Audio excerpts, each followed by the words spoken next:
Since he was a child, this young man was extremely different from others. Instead of playing like other children, he loved to sit in the library for hours reading books.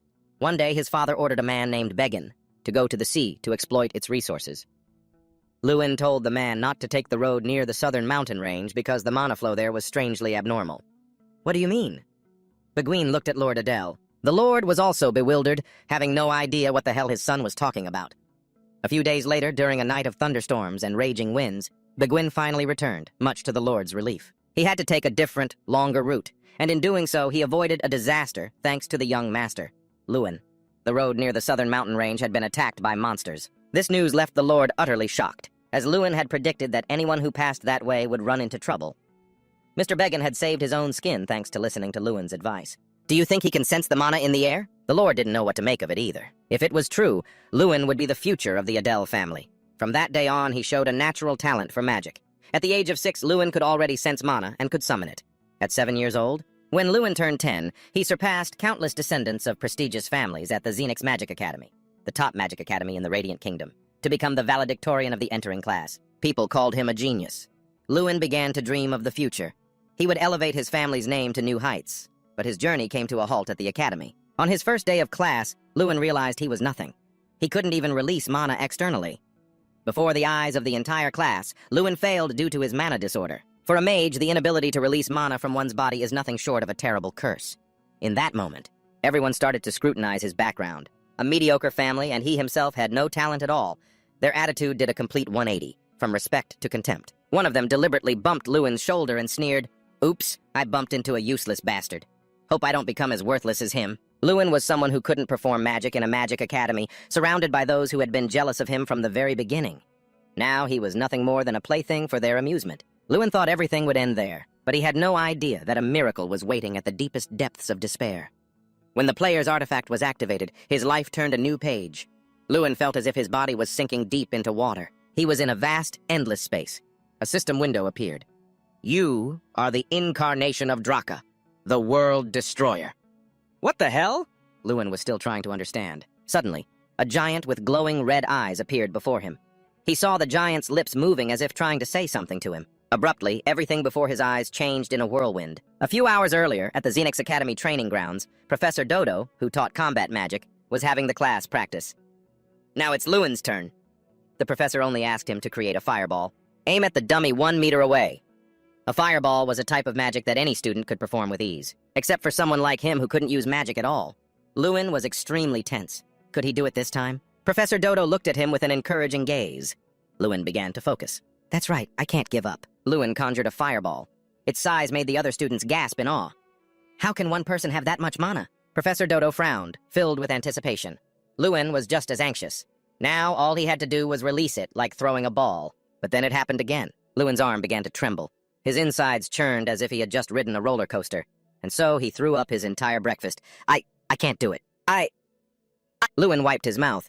Professor Dodo still tried to encourage him, but Lewin truly couldn't release the mana. He didn't even know how. The professor was completely helpless. "You're already a final year student, yet you can't even perform a basic spell like a fireball. How will you ever pass the graduation exam?" "I'm sorry. I'll practice more." Although Lewin said that in his heart, he was cursing himself for being useless trash. In this training exercise, the students needed to create 10 fireballs and hit the target, but he couldn't even cast the spell, let alone hit the dummy. At this rate, he couldn't even become a third-rate mage. How can a talentless hack be the top of the entering class? He's truly a disgrace to the academy. The whispers and familiar phrases once again echoed through the class. Because Lewin was a noble from an unknown family who had snatched the title of valedictorian from students of prestigious backgrounds, he had been disliked from the start. But the bullies were just pests. What truly broke Lewin's spirit was that he was making no progress, not even a glimmer of hope. It was all because of the mana disorder curse from 6 years ago. Lewin now asked himself, how much longer could he endure this? In the academy's main hall, the two bullies who always picked on Lewin blocked his path again. "Well, look who it is. If it isn't Lewin the dullard, isn't it time for you to pack your bags and go home?" It wasn't just his peers. Even the underclassmen had given him the nickname Lewin the dullard. "Because of you, the entire final year's academic record is being dragged down. Why don't you just get lost and go home already? About that backwater territory of yours, haha." Lewis's face darkened, but he remained silent at their taunts. Seeing that he wasn't fighting back, they pushed it even further. "If you don't have any skills, you should at least have some wealth. It was only after coming here that I even heard of the Adele family. My dad even said they're just a bunch of empty vessels making a lot of noise." At this point, Lewis couldn't take it anymore. He spun around and punched the blonde guy right in his damn face, knocking him to the ground. "Say one more thing. What about my dad, huh?" Lewis couldn't stand it when they insulted his family. "You bastard!" The blonde-haired guy clutched his profusely bleeding nose. "Benphone, you need to know when to stop. Who the hell do you think you are to start trouble with my father and my family? Do you have any idea who my father is?" The other guy charged forward but was immediately met with a punch to the gut from Lewis, causing him to double over, trembling and unable to stand up. "You arrogant bastard. You dare hit me?" Benphone was so furious that he used combat magic right here in the academy. Isn't he afraid of being expelled? Go to hell! Faced with this magical attack, Lewis couldn't move. Hearing the commotion, Professor Idle rushed over to intervene, but it was too late. Lewis took the full force of his magical attack. He thought he was a goner for sure, but now he was in a different space, facing a giant cloaked figure and a familiar-looking system. Lewin Adele. The man's voice calling his name startled Lewin. Gradually, Lewin returned to the world. The voice calling his name now belonged to Helen, a high-level healing mage. Where am I? Lewis sat up with a jolt, startling Helen. Louis felt a bit dizzy, but he could sit up. More importantly, that dream just now. It was so vivid as if he had actually experienced it in reality. Helen said he had been unconscious for almost a day. Luckily, your condition hasn't worsened. They still need to monitor you, but Lewis looks remarkably healthy for someone who just took a direct lightning strike. There are no wounds, no burns, and no internal injuries whatsoever. Helen had never seen a case like his. Even Lewis himself couldn't believe he was still alive. Lightning itself is a fearsome magic that can incinerate a body in an instant, and on top of that, he took a direct hit. Yet his body was completely intact as if nothing had happened. "Excuse me for a moment." Someone entered through the door. Helen said she would go check on the test results first. The visitor was Professor Idle. He stood with his arms crossed and asked about Lewis's health. After learning that Lewis was as healthy as an ox, he said, "That's a relief." The professor mentioned that a meeting was being held among the professors regarding this incident. First of all, Benphone will be expelled for using powerful offensive magic with intent to kill, spreading false rumors about the Adele family, and for assaulting and bullying you. Based on all of these events, the teachers have reached a verdict.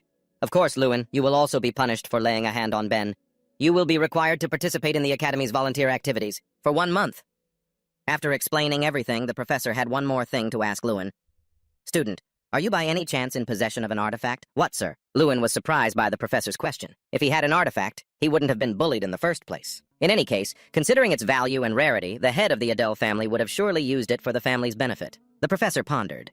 Lewis was curious why Professor Idle would ask him such a question. Back then, when the professor ran to Lewis, he was certain he saw a red light enveloping the boy's body right before the lightning struck, like a high-grade artifact was offering protection. Protecting you and repelling Ben's spell. "What are you talking about, sir?" Lewis asked innocently.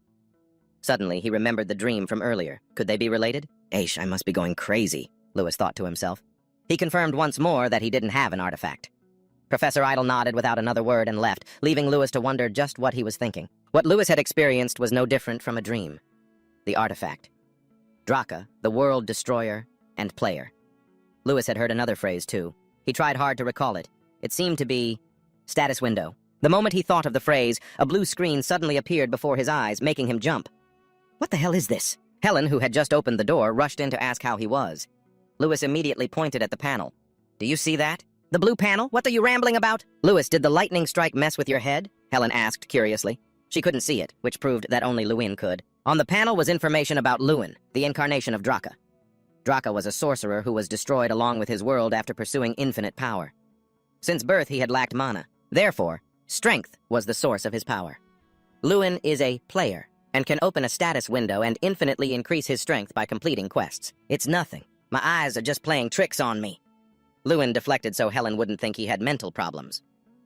According to the test results, Lewin was completely normal and was allowed to return to the dorms. Today was truly the strangest day of Lewin's life. He survived a direct lightning strike completely unscathed, met a red-eyed man in another dimension, and saw a status window. It called him the incarnation of Draa. Combined with Professor Idle's questions, perhaps the sorcerer Draa's artifact had been transferred into him. Lewis opened the status window. Looking at it again, a quest window appeared. A repeatable daily quest consisting of 100 punches, 100 kicks, and 100 roundhouse kicks each, for a reward of 10 strength points and to open. Punching and kicking skills are related to strength, I guess. But Lewis wondered how that would help him become a mage. "For now, I'll just give it a try." Lewis took a deep breath, tensed his muscles, and threw a punch. One on the left, one on the right. The count increased, which motivated him. At this rate, he'd be done soon. Lewis threw a third punch, but the count didn't increase because he swung his arm incorrectly. Lewis roughly understood how it worked and got excited. "All right, Time to punch the right way. The moon was high and everyone was sound asleep, while Lewis was panting, drenched in sweat. It was finally done. Lewis was curious what the quest reward would be. Suddenly his body felt light and refreshed. All his fatigue vanished. It felt like something even more fundamental than mana. Lewis hadn't felt this way in a long time. This was the feeling one could only get when they truly became stronger. Let's see. Lewis immediately tested it by throwing a punch. The speed, air resistance, and destructive power had all changed compared to before. It made him excited. The strength seeping into his magic had truly gotten stronger. Now, the skill reward was what made him curious. He opened the status window to see it. It was called Power Circle, a passive skill that replaces mana with strength. The mana circle changes to a power circle. All magic and movements are now influenced by your strength. Replacing the mana circle with a power circle, this meant that Lewis's mana would be replaced by strength. He placed his hand on his chest to feel it. Anyone who learns or senses mana has a mana circle surrounding their heart. It plays a role in releasing and enhancing mana, increasing stats depending on the length and amount of mana a mage can control. Lewis possessed 4 mana circles. That was more than his peers, but because of his own defect, they were all useless. After a moment, to Lewis's astonishment, his mana circles had actually disappeared. The powerful circle spinning wildly now must be the power circle. Lewis felt confused. If he didn't have a mana circle, he couldn't be a mage. If this new circle couldn't do what the mana circle did, what would happen to him? Lewis felt a bit disappointed that his life as a mage was about to end like this. But his greatest talent was being optimistic in the face of misery, so for now, he needed to try it out. Lewis tried to summon a fireball. The casting speed was faster than usual, which surprised him. It even looked more powerful. The moment he saw the fireball's size, Lewis realized something. This must be the power of the treasure.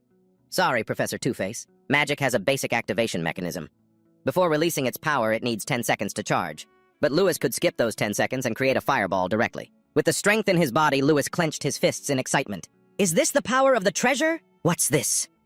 The status window appeared again, giving information about Mage's Frenzy. Focus your mana into your body and attack the enemy.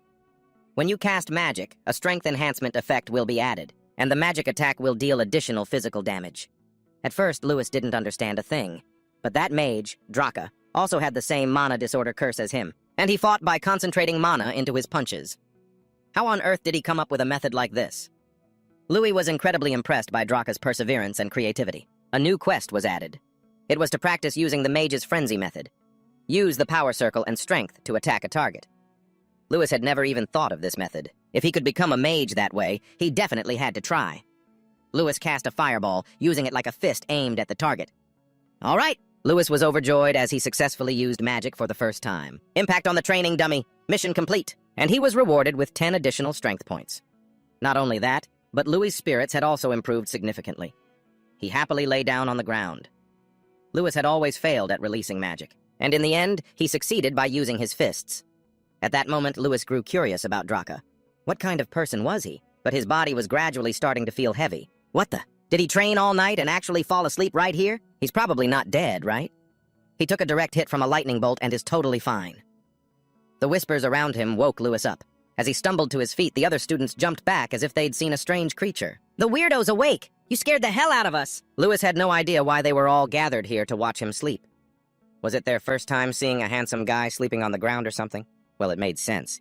For a noble to suddenly skip the dorm, with its warm blankets and soft mattress, to sleep on the ground was definitely a strange sight. It's real. Lewis, were you drinking? Drinking what? I was just tired, so I slept. Bye. Watching Louis walk away with his chest puffed out and head held high made them look at each other. It was like Lewis had become a different person. They saw the shredded scarecrow. Only the pole stuck in the ground was left. Was that Louis doing? Whoa, no way. Louis returned to the dormitory. His friend, Giasone Diamond, a 6th year, was brushing his teeth and looked at him curiously. Huh? Were you out all night? What happened? You don't usually leave the dorm for that long. It's none of your business. Lewis replied coldly to Giasone's enthusiasm. He was the eldest son of the famous mineral-mining Diamond family. At least Giasone still treated him like a normal person, but he was also an alcoholic. And a womanizer who often snuck out of the academy. Don't tell me you went to see some girl. Could it be that after getting hit, you finally learned how to have some fun? Tell me about it! Louis threw his shirt right in Giasone's face to shut him up. Louis soaked in the bathtub, enjoying the feeling of being reborn. He suddenly remembered he still had his daily quest. Today was 100 punches and 200 kicks and roundhouse kicks each, but the reward stayed the same. Louis shot upright. Don't tell me it's just going to double every day from now on while the reward doesn't? It's true. Nothing comes easy. But if he could become a mage with this method, then it wouldn't be a problem at all. 1 month later, Luin diligently completed his daily quests. Just as he predicted, the requirements kept increasing, while the reward for that day was jack squat. If Luan didn't complete a quest, all his progress would reset to 0 the next day. That's why Luan never skipped a single daily quest. Looking on the bright side, at least the quest's requirement didn't go up to 3,000 reps, any more than that, and Luin would have dropped dead from the quests before even becoming a mage. For the entire past month, Luan had been diligently throwing 3,000 punches, kicks, and spinning kicks every single day, and he even unlocked a new skill, passive skill. Martial arts. Increases the body's abilities, making it stronger and more agile based on training. The image of Luan in his classmates' eyes also changed, from a bookworm who always paid attention in class to a young man who sits in the back of the classroom and just dozes off. Is that all you see? He practically lives on the training grounds these days, and all he does is practice punching and kicking. They thought Luan was doing something to deal with his mana disorder, but not a single one of them believed he would change as time went on. Luin trained while searching for clues about Draa, but there was absolutely no information or any similar names. Not only that, but things like World Destroyer, Player, Status Window, or Quests also yielded no clues. Just who is this Draa guy? This question kept circling in Luin's mind. Luin, come over here. Jason suddenly called Luin over, asking if he had heard, but Luin didn't know a thing. So you really don't know? That's why you can just sit here reading so leisurely. The sympathetic look on Jason's face made Luin curious. The hot news was that the head of the Adele family was here. In other words, Luan's father had come for a visit. Luin immediately ran to find his father. He was with Professor Ido. The moment he saw his son, his face lit up. Luin, my son, you're here. It had been 6 years since Luin had entered the academy and hadn't seen his father. He said he was doing great. Luina, Luin's younger sister, had grown up and was now passionate about swordsmanship. She said she would protect her weak older brother. Ha ha! I'm so embarrassed! Luin scratched his head at his sister's boldness. His father's sudden visit made Luin afraid that he knew about the bullying. Luin looked at his father with a resolute gaze. Father, I'm doing very well. What do you mean? His father didn't quite understand. Luin said that he wasn't hurt at all, physically or mentally. His father took a sip of tea. He had stopped by today to ask his opinion on leaving the academy.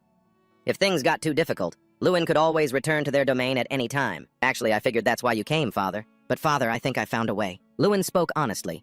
He even wanted his father to promise him something. For the upcoming exam, Luin promised to get a good score on the practical test. In return, if he failed again, he would do as his father wished. Seeing Luin's determination, his father could only return to the mansion. After their talk, the final exam finally arrived. The first test was Introduction to Magic. The exam consisted of 2 parts, a written test and a practical test. The practical test was further divided into 4 parts: target identification, mana measurement, practical combat, and a solo duel. As someone with a mana disorder, Luin could only get a perfect score on the written test. The top spot in the practical test always went to Miko of the prestigious Garyhill family. However, Luin was certain that this time, things would be different. He would definitely kick Miko's ass and become #1 on the server. After the written test, the students moved to the training grounds for the first part of the practical exam. Jason looked at Luin with concern. You've been a little strange lately. Do you have some kind of plan for today's practical test? Hearing Luin say he was going to do things a new way made Jason happy for him. It had been a long time, since Jason had seen his roommate truly living like a human being. Luin, what are you doing here? Don't tell me you're planning on taking the practical test with that body of yours. That asshole Miko brought a few of his lackeys over to mock Luin. So what if I am? Luin replied softly. Miko put a hand on his shoulder and whispered, as the top student. If I had to give advice to someone who's failed the practical test 6 times like you, I'd say this. Instead of coming here to humiliate yourself, why don't you just give up now? Who knows? I don't think your advice is very useful. Luin's response pissed Miko off. He used to be so meek. So why is he so confident now? It drove him crazy. I'll show you in the solo duel. Just you wait. The first part of the test, target identification, began. The official name was multiple target takedown. The rules were simple. To test the number of targets shot down in a single casting. 1. However, this year's test was different from previous years in that the difficulty had been increased. The targets moved continuously. Because of that, the average score was abysmally low. Some students didn't even hit a single target. 2. We only increased the difficulty a little and the results are already this bad. The quality of the students this year is so poor. The proctoring professors whispered amongst themselves. Professor, it's a bit too early to be disappointed. It's Miko's turn, sir. Please watch. Professor Eric from the potion brewing department spoke up. He's also Miko's uncle. Miko stepped onto the field with 2 blue flames in his hands. He was going to show Lewis the difference between them. Begin, Miko. He launched a web that covered the targets. Even if they moved, they would still be within his sights. The students watched in awe. Wow, that's Miko for you. He hit so many targets with a single spell. Professor Eric shot up from his seat, clapping loudly. See? The boy is a worthy descendant of the Gary family line. Right, Hill? At this rate, Miko is truly the pride of our academy. He will certainly be our representative at this year's grand festival. All right, Professor Eric. Faced with his attitude, the headmaster of Tyrion X Academy, Nick, who was also a 7th Circle Archmage, spoke. He decided that they didn't need to watch the next students. Professor Hotto asked the headmaster to stay a little longer, because it was Lewin's turn. Lewin Adele, you say? Is that kid still at this academy? The headmaster asked in surprise. But seeing Professor Hotto's passion, he decided to stay for a bit and see. Lewin stepped onto the field, his heart pounding nervously. This was his chance to test his strength and regain his honor. Lewin, you may begin, the supervising professor signaled. In the blink of an eye, he unleashed a barrage of fireballs. It left the professors astonished. Impossible! How many targets are there? The students were also amazed by the number of fireballs he created. Miko, though bitter, still believed Lewis was just a good-for-nothing. Even if you can cast 100 fireballs, it doesn't mean you can actually launch a single one. Lewis stomped his foot, leaped up, and activated time refraction. Distort and refract time for 30 seconds, increasing speed by 200%. This was a skill Lewin had only recently learned. Time refraction allowed him to move with unnatural speed to anywhere he wanted. Thanks to this, when Lewin threw a punch, it looked just like he was firing a blast of mana. After a minute of bombardment, the surrounding area was in ruins, as if an earthquake had just struck. The professors and students were frozen for a few seconds, feeling as if they had just witnessed someone rise from the dead. Lewis smiled with satisfaction. This time he had really done it. Lewin, 27 targets. The supervising professor gathered his composure to announce the result. What was that? Did he cast magic on his hands and then just punch with them? 27 is a record for this test. How did he move so fast? A flurry of questions and whispers spread among the students. Then, applause erupted. The headmaster stood up cheerfully. Lewin, that was absolutely brilliant! The students also cheered and congratulated him. All of Lewin's hard work had paid off. While some were happy, others were bitter. A prime example was Miko, who was so angry he couldn't control himself. The praise and recognition that always decorated his face was something Lewis hadn't experienced in the past 6 years. Now, a warmth spread through his chest. This was the euphoric feeling he had always longed for. In the professors' meeting, Professor Eric was extremely dissatisfied. Casting magic onto one's hands and then punching the target directly? You call that magic? I've never heard of any magic like that, but you know, magic has no limits, Professor Hotto retorted. Magic is a field where anything is possible. If it followed a rigid framework, it wouldn't be magic anymore, it would be mathematics. But Lewin... The headmaster raised a hand, signaling for Professor Eric to shut his trap. The headmaster was extremely pleased to have witnessed the miracle Lewin created today. It was a miracle of magic. Nevertheless, disagreements among the professors on this matter were unavoidable, especially Professor Eric. He cursed inwardly. Damn it, that brat Lewis has messed everything up. Meanwhile, Jason had his arm around Lewis's shoulder as they walked down the hallway. Hello, the ultimate mage has arrived! Oh, it's Lewis. You know my name? We've been in the same class for the past 6 years. A crowd of students surrounded Lewis, making him feel awkward. He immediately bolted for the dormitory, leaving Jason with a confused look. Just yesterday, no, this morning, Lewis was still a nobody at the academy. And now, everything had changed in an instant. He still preferred to be alone. Of course, there were still many who didn't like Lewis. A prime example was this blonde kid, Miko. In broad daylight, he brazenly walked into Louis's room, leaving Louis wondering what the hell he was thinking. You scored a few points with that thing that isn't even magic, and you're already acting all high and mighty. Your arrogance makes me sick, so I came here to remind you not to get too full of yourself. Louis had no idea what he was talking about. He was probably just bitter about scoring lower. The person he'd looked down on for the past 6 years was him. What did you just say? That brat Miko lunged forward and grabbed Lewin's collar. Lewin calmly grabbed his hand and pulled it away, making Miko's arm tremble. He couldn't believe that Lewin, who looked like such a weakling, was actually this strong. Miko, we both need to graduate. If you really want to put me in my place that badly, then wait until the one-on-one solo test and let's have a fair fight. Miko slapped Louis's hand away. You think you're worthy of fighting me? Someone like you who fails everything? After saying that, he immediately left. Inwardly, he cursed Lewis as an arrogant bastard. He's bound to fail the practical exam today anyway, so why would we even need a combat test? But then he looked at his arm, still trembling from where Lewis had grabbed it. He wondered if he was really a mage at all. The second test, mana efficiency measurement, has begun. This statue is of Kingram, an ancient goblin. It is the Academy's treasure and a rare artifact on the continent, with only a few in existence. 500 years ago, the Archmage Frost turned the goblin Kingram into an artifact. While still alive, Kingram was imprisoned within this artifact, where it absorbs mana and is used as a sort of magical punching bag. This mana proficiency exam requires students to cast their magic at Kingram for a score.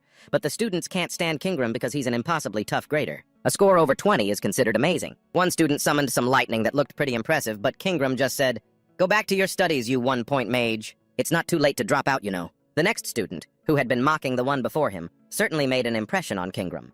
Not a good one, but the impression of someone casting garbage magic for the first time. What is this pathetic magic? Did you mix it with plain water or something? That was 100% mana. The wretched elf, Jia-sun, returned to his seat screaming and scowling. Next up was Miko. He was just as nervous, attempting to attack Kingram with his strongest spell. Are you the son of Josh Gary Hill? In response to Kingram's question, Miko put on an air of arrogance. That's right. I am the proud third son of Josh Gary Hill. Kingram burst out laughing. Proud? Ha ha! Your father was a sniveling fool. He begged me to give him more points. Kingram judged Miko to be even worse than his father, giving him 27 points. You're just a mediocre elf. What the hell are you talking about? Miko stood there, seething with rage as the professor signaled him to return to his seat and shut his mouth. Next was Lewis's turn, and for some reason, he suddenly felt very anxious. I am Louis Adele. It's an honor to meet you, sir. This was the first time Kingram had seen Lewis's face, as he'd failed the target assessment tests in the past and couldn't advance to this stage. Lewis began summoning Explosive Flame, a level 4 spell, causing the students to murmur in awe again. Kingram, however, was confused by Lewis's stance, because what kind of mage stands like they're ready for a brawl? But Lewis really was ready for a brawl. He jumped up, channeling mana to his leg, and kicked Kingram straight in the face. The supervising professor was absolutely shocked to see Lewis channeling mana, from his hands down to his feet, and then detonating it in an instant. Looking at this technique, the spell's energy output was at least level 5. He landed, panting heavily.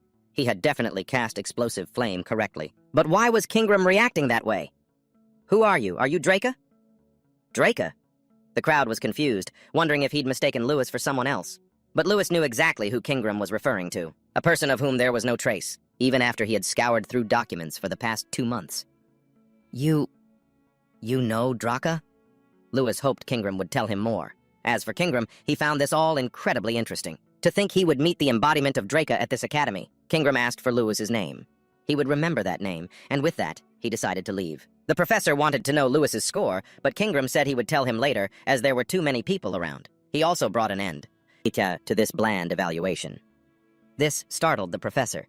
According to the school's principles, Kingram was required to give an evaluation. This contract had to be upheld for 500 years, after the great Archmage Frostignite passed away. Enough! How dare you mention principles in front of me? For years, I've been the one forced to evaluate these brats who don't look anything like mages, Kingram fumed. He couldn't suppress the frustration that had built up for hundreds of years. But because of the contract, Kingram would give Lewis a score. Option 1 is 0, option 2 is 100. What do you want, my little destroyer, Lewis? He never expected the decision to be up to him. Of course, he wanted the 100 points. News that the notoriously strict Kingram had given Lewis, the legendary last placer, a perfect 100 points started spreading throughout the academy. You're stirring up trouble again, Lewis. Lewis was surprised to be approached by Professor Hado, because word of Kingram giving you 100 points has already reached the headmaster. So the headmaster has decided to give Lewis a reward, as something like this has never happened before. First, the professor handed Lewis a piece of paper. It mentioned the treasure vault, which made Lewis curious.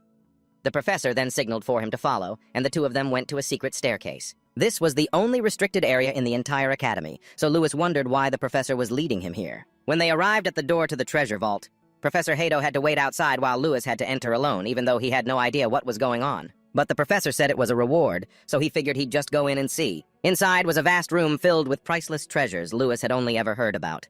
This must be the vault of the great Archmage, Frost Ignis. You look lost, a voice echoed, making Lewis jump. Kingram suddenly appeared in the room. What's more, he was no longer a stone statue.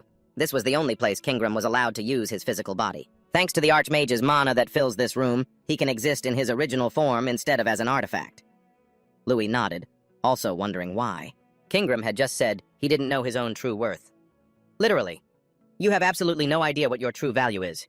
Even the magical artifact you're using is the same as Draca's. The fact that Kingram knew about the artifact surprised Lewis even more. It was an incredibly rare treasure, so Kingram wanted to know how Lewis obtained it. More importantly, he wanted to know his relationship with Draa. But Lewis himself was wondering just who Draa was. How would I know if Draa is related to me? Kingram felt helpless in the face of his ignorance and had no choice but to tell Lewis about Draa. He was an entity who one day sought to ascend to godhood. Draa paid a visit to the Zenith clan where I lived. Back then, Draa was small, short, and frankly unsightly. But he possessed such phenomenal power that no one in the Zenith clan could even fight back. Furthermore, with each passing day, Draa grew even stronger. Even if all the elves attacked him at once, they couldn't defeat him. From then on, the elves came to respect Draa, and Draa lived with them as a member of the clan. Draa even taught language and magic to the one who would lead the clan. That future leader was me, Kingram. He taught me for nearly 100 years. What? How can a human live for 100 years? Lewis was in disbelief. But Draa was not human. So your true identity is the Black Dragon, Dracagonia? It's just one surprise after another? Lewis couldn't believe that dragons actually existed. You had no idea. So dragons are the source of all magic? Lewis had heard something like this before, but he thought it was all just a legend. However, Draa couldn't use magic. That's why he created the fighting style that Lewis uses by channeling magic through his own limbs. Lewis felt a sense of empathy for Draa. He must have been treated the same way in the past. Draa created an ability that only he could use, a way of transforming magic into raw power, just as Lewis had done, grasping that power. Draa became the strongest being in the world. However, he wasn't satisfied with that and continued to expand his power endlessly. In the end, Draa destroyed everything, including himself. Lewis finally understood why Draa was called the Destroyer of Worlds. He couldn't even imagine it. Just how strong must Draa have been to destroy everything? A system notification popped up for a new achievement, finding a trace of Draa. The reward was the title, Comrade of the Elves, the skill Elven Fury, and the spirit Trang, the incarnation of power. Comrade of the Elves is a passive effect that increases affinity with elves and allows communication with them. Lewis didn't understand why he suddenly got a reward, but since it wasn't a power-up, he figured it was better than nothing. The active skill, Elven Fury, increases Louis's power by 300 for 30 seconds. The effect gradually increases while the skill is active.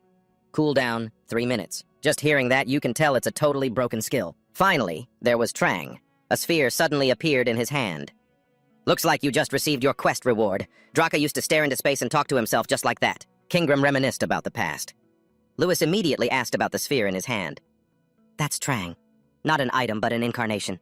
He was always by Draa's side. How did I not realize it? Looking at the situation, Kingram guessed that Draa must have sealed him inside the spirit stone before he died. Trang is the incarnation of power, even though he's called a spirit. But he's not like a normal, cutesy spirit. He has a fiery temper. Every day he begged Draa to grant him endless power, but if you satisfy his hunger, he'll grant his master infinite power in return. You mean, that incarnation will be reborn from this stone? Kingram nodded. Looking at how the stone is cracking, it seems he's about to awaken. The stone shattered, and Lewis stared wide-eyed at the thing in his hands. This is a bear cub. Bear cub? How dare you call me a bear cub? The bear rubbed its eyes and even spoke, making Lewis even more curious. Stop calling me a bear, you punk. Just as Kingram said, this bear had a fiery temper. If you're not a bear, then what are you? Lewis had no idea what to call the creature in front of him. But Trang is an incarnation. He can become anything he wants. Watch this. I'll show you my true power. Trang puffed out his cheeks, getting ready to do something. But in the end, nothing happened. What the hell? Where did all my power go? Trang decided it must be because he was reborn with an empty stomach, so he demanded food from Lewis. Lewis had no idea what he ate, which made Trang extremely annoyed. Ugh, why is my master so useless this time? Whatever, I'm sleepy. Wake me up when it's time to eat.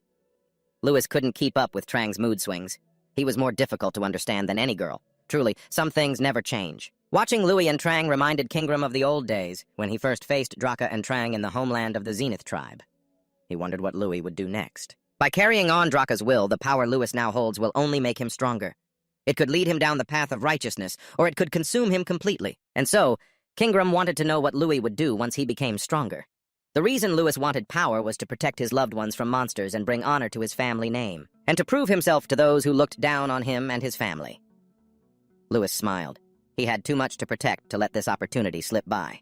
I will live the life I want, for my loved ones, my family, and for myself. Kingram smiled. Not bad. I'll be watching your future with great interest. From then on, Lewis continued to complete his quests diligently each day. The only thing that changed was the little furball at his side. Trang's life consisted of only 2 things: eating and sleeping.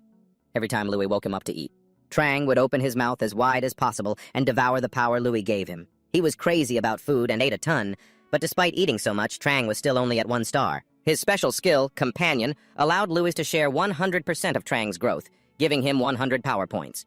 All that daily feeding wasn't a waste after all. Every time Trang grew stronger, Lewis would receive a proportional amount of power. 1 star meant 100 points, 2 stars meant 200 points. Before he was sealed, Trang had reached 31 stars. Lewis was amazed. He didn't even have 1,000 points yet, and he was already this strong. Just how in the world did Draa become so terrifyingly powerful? Actually, besides doing quests, there are other ways to increase your power. But the price of that information is a drink for me. Fine. Don't talk then. Just don't blame me when you starve. Under Louis's threat, he finally spilled the beans.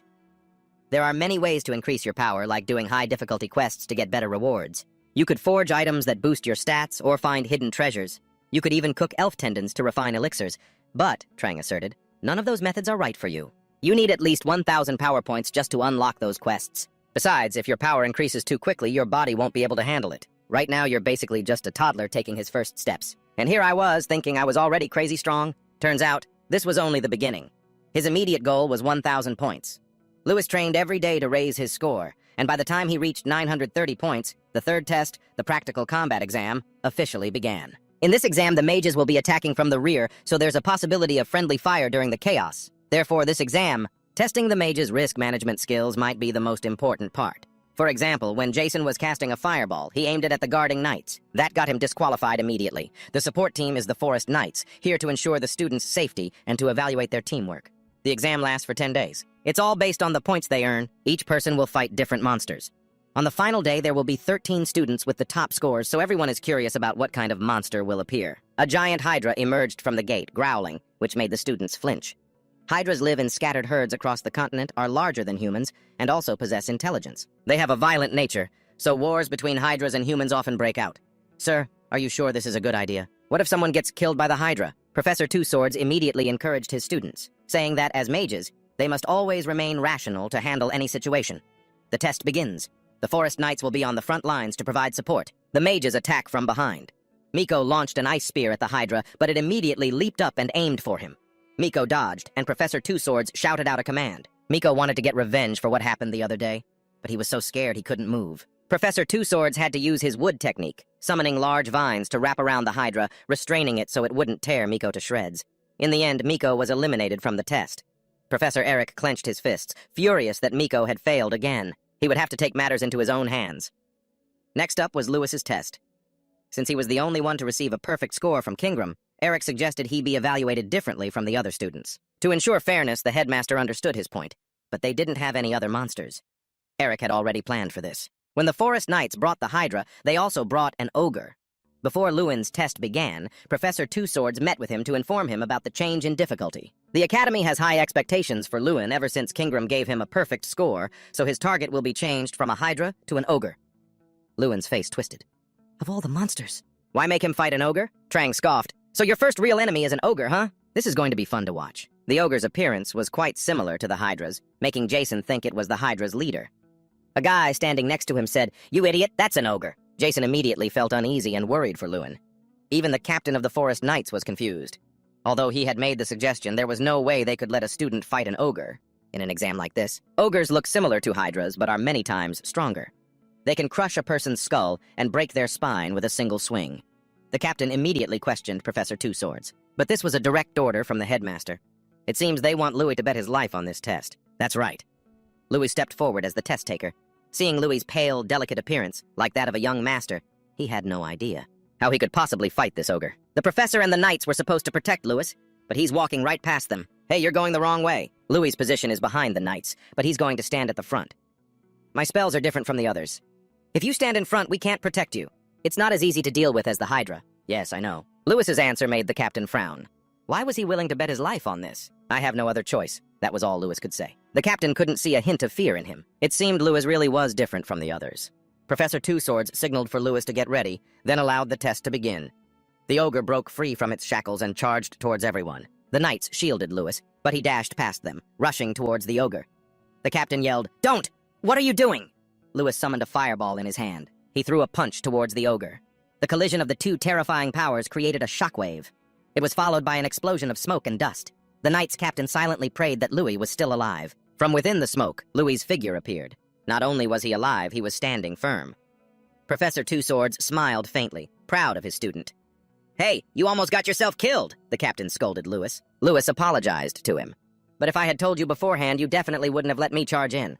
Besides, now isn't the time to talk. We need to finish this test." The ogre is still standing. "And it's even more furious now. Fall back. I know you're strong, but ogres are extremely dangerous. Stay put and let me handle this."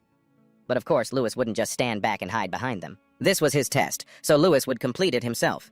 In his entire life, Louis had never even known what the hell an ogre was. It was 5 times his size and bloodthirsty, too. And yet, here he was, facing one. There were 2 reasons he could be so brave. The first was thanks to his ogre companion skill. He could communicate with it and knew it was screaming, "Don't come near me! All of you, set me free!" This ogre was terrified of being surrounded by mages and knights, even though it had done nothing wrong. The second reason, of course, was the quest. Objective 1, attack the enemy. Objective 2, defeat the enemy. The reward is 30 strength points and the spectator's eye skill. It was definitely a worthy reward. For someone like Lewis, who has to repeat the same boring tasks every day, a single match that earns him points equal to 3 days' worth of work is a godsend. What was Lewis waiting for? He lunged forward and punched it right in the face. Objective 1, attack the enemy first. Completed. But it wasn't over yet. The goblin leaped up, trying to smash Louis's skull.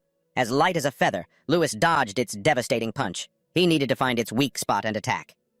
Lewis used time refraction to close the distance. He approached and aimed for the goblin's weak spot. The captain could only stand and watch in awe. What in the world is this guy? The goblin blocked Lewis's punch. It swung its left arm, but Lewis blocked that too. Lewis attacked with his knee, but it was too weak. The goblin grabbed him and threw him away like a sandbag. Lewis clung to the wall like a spider. Before he could even catch his breath, the goblin charged at him again with a heavy punch. Lewis jumped, twisted his body, and unleashed a spinning kick he had practiced every single day. It immediately took effect, sending the goblin tumbling to the ground. Lewis jumped on top of it. It was time for the grand finale. He used the skill Goblin's Fury.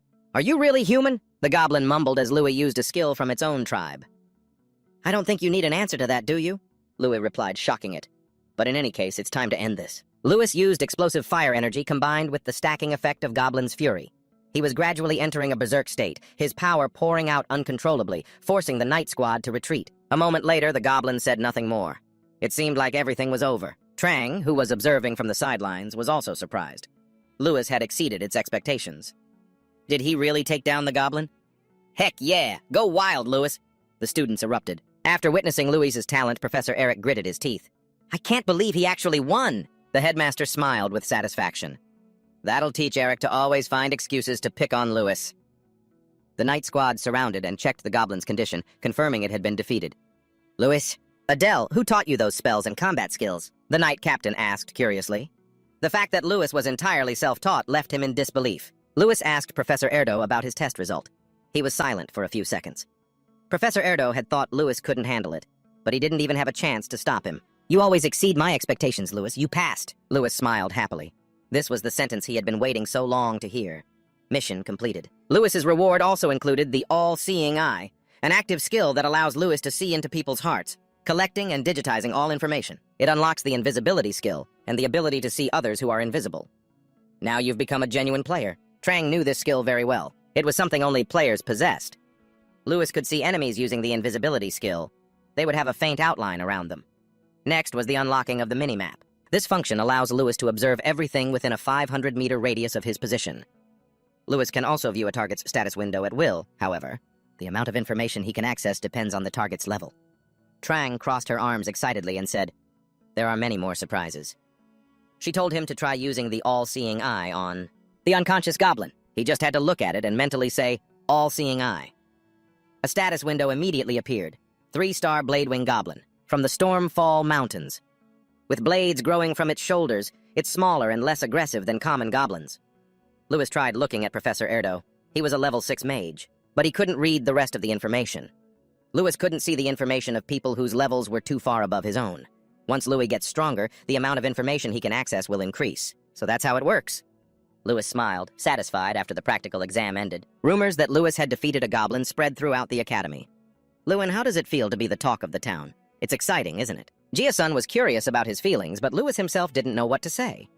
"Excuse me, are you Senior Lewin?" 3 unfamiliar girls shyly approached Lewis and gave him some snacks. "Please have this when you get hungry." After Lewis took them, the 3 girls shyly ran off. "Do you want this?" Lewis coldly offered it to Jia-sun, which made him furious. "That's so disrespectful to the ladies who had to fight through their embarrassment just to give you lunch. Why are you getting so worked up about it?" Lewis looked at Jia-sun's goofy face, but he could see his immense potential. Over the past few days, Lewis had been checking everyone's status, and only Jia-sun's showed high potential. So Lewis looked at him with a trusting gaze. "Jia-sun, just try a little harder. I bet you'll do great on the upcoming test." "What's this? Are you feeling sorry for me or something?" Jia-sun was confused. Lewis told him to stop messing around and chasing girls. He should be more confident and hard-working. His skills were no joke. After a moment, Jia-sun wondered if this was really the same Lewis he had known for the past 6 years. Even Lewis himself found it hard to believe. But this is the person you've been wanting to show. Lately, there are even rumors about you, Lewis, that you'll surpass Miko to become the valedictorian and the Academy's representative. I don't care about any of that. As Lewis went inside, Gia-sun grew even more curious, because this year is the year of the Grand Festival. Every May, representatives from the famous academies gather for a magic festival that will be held, to select the most outstanding person. And every 8 years, all mages gather at the Olympiad to determine the strongest. The Grand Festival is held in a year when both of these events occur. It's a nationwide competition where the brightest students from each academy show off their abilities. The winner not only brings back a large sum of money for themselves and their academy, but they also receive countless privileges. That's why the number of participants for the Grand Festival is limited. 1 person for the solo competition and 30 for the team competition. The top 31 students from each academy will get to participate in this contest. This big competition, and the solo participant will be the academy's representative. I wonder who the representative will be this year? It's probably going to be Miko again. The students chattered during lunch. Gia-sun confidently asserted that his bedmate, Lewis, would represent the academy in the competition because he was the only one who received 100 points from King Basi-agram. Besides, every time Miko participates in a magic tournament, the results are terrible. In team competitions, other people carry the team, but in the solo competition, he ranked 4th out of 5. That's why their academy is always called a bottom-tier academy. Now, everyone is placing their hopes on Lewis to escape that title. The test isn't over yet. Lewis didn't allow himself to get arrogant or excited. The person chosen to participate will be the one who ranks first in the test and receives a recommendation from the professors. Besides, my one-on-one solo test with Miko is coming up soon. Right now, the only thing on his mind was how he was going to wipe the floor with Miko. 4 days later, Lewis had been training diligently and reached 1,000 strength points. Trang stretched, ready to fill its stomach. It had finally been waiting for this moment. The regular quest was upgraded to level 2. The quest's difficulty doubled, and its value tripled. After Trang ate its fill, its whole body erupted in a powerful flame, which astonished Lewis. Meanwhile, that guy Eric was fuming. He originally intended to give Lewis a hard time, but ended up helping him get more points. With Louis's current strength, he still thought Louis couldn't defeat Miko. But he was still worried about Miko's position as valedictorian and his participation in the Grand Festival, so he was racking his brain to come up with the dirtiest trick possible. Meanwhile, Trang opened its eyes, looking incredibly cool. It had reached level 2 and helped Lewis gain 200 strength points. Lewis felt that Trang looked a bit chubbier than before, and also stronger. Thanks to it, he had gained 200 points without having to do anything. Trang snorted arrogantly. Heh heh, this is just the beginning. The difficulty and rewards for the quests have increased. That reminds me. Lewis immediately checked. From 3,000 punches and kicks to 5,000, with an added 15-kilometer run each day and combat practice. Lewis had already increased his training intensity, so the other things weren't too difficult. He was only focused on the combat practice. It sounded new. Remember the first time we met? I told you I could turn into anything, Trang said majestically, because from now on, it could transform. But there are still limits. Only when I reach level 5 can I turn into a human. For now, I can only perform simple skills. Trang spun around and around, its soft brown bear fur changing into pieces of purple fabric. The most pathetic scarecrow in the world appeared, making Lewis unable to hold back his laughter. Don't you dare look down on this scarecrow. Trang warned Lewis beforehand because when Draca first started sparring, the scarecrow had helped him a lot. And so, every day, Louis had to practice combat with the scarecrow Trang. Besides being a target, it was also very useful. Trang was currently as strong as a 3rd-level mage. Once it regains its power, it can do anything. First, Louis wanted Trang to turn into a mage. It immediately gave a mischievous smile. Ho ho, okay, kiddo? Trang pulled a cute little staff out of nowhere to cast magic. Even if I hit you, it'll only shock you, not cause any damage. And if Louis hits Trang, it won't be harmed at all. It was the perfect sparring partner. Take this. Trang didn't hesitate to attack Lewis. Lewis was incredibly excited. He thought Miko must be training right now, too, so he couldn't afford to rest. Meanwhile, Miko was just kicking cans around. That bastard is such an eyesore. What do I do now? You brat! How dare you speak to me like that? If you were just a little bit stronger back then... Miko cut Eric off. He knew full well that it was thanks to Eric's schemes that Lewis's score had gone up. Thanks to you, he got a perfect score. If my family found out, I don't think you'd survive for long. Being taunted by Miko made Eric furious, but he couldn't do anything. Miko wasn't training. He just urged the man to think of a way to win, against Lewis. Eric already had a plan. Take this. Eric handed Miko a tube of blaze flower. This is a flower that grows in the northern illusion region. It's a rare herb that some people use to create special elixirs. If you drink it, you'll reach an awakened state. Your mana casting time will be shortened significantly, but it removes your sense of pain and makes you unable to distinguish between friend and foe. That's right. In other words, you won't be able to see anything at all. So you actually paid attention in class, huh? Miko didn't understand why the man wanted him to drink this. Are you crazy? You don't have the right to speak here. You already lost to that guy. Do you want to bring even more shame to our family? Eric's reasoning was extremely convincing, yet Miko was still intimidated by the professor. After all, that man knew exactly what he was capable of. Oh, my dear nephew, have you forgotten who I am? Eric's specialty was playing dirty. As the inspector for banned substances, he gave Miko a purple potion to erase any traces. Take the blaze flower, then drink this. That way no one can trace it, don't be afraid. This is the only way for the Gary Hill family to get ahead. Are you going to take it or not? What a touching story. An uncle convincing his nephew to use drugs right before the final exam. At last, the one-on-one combat exam had arrived. The venue was the Mana Barrier Plaza. The testing area was always packed with people. Everyone wanted to stay and witness the final match, the most anticipated showdown between Lewis and Miko. Lewis stepped into the arena feeling a bit apprehensive, because Miko knew beforehand that Lewis was a mage specializing in close combat. If he had prepared countermeasures, it would be a truly difficult fight. But once Lewis got close to him, it would only take one punch to put him on the ground. To make the test as realistic as possible, the arena was prepared with a wide variety of terrain elements.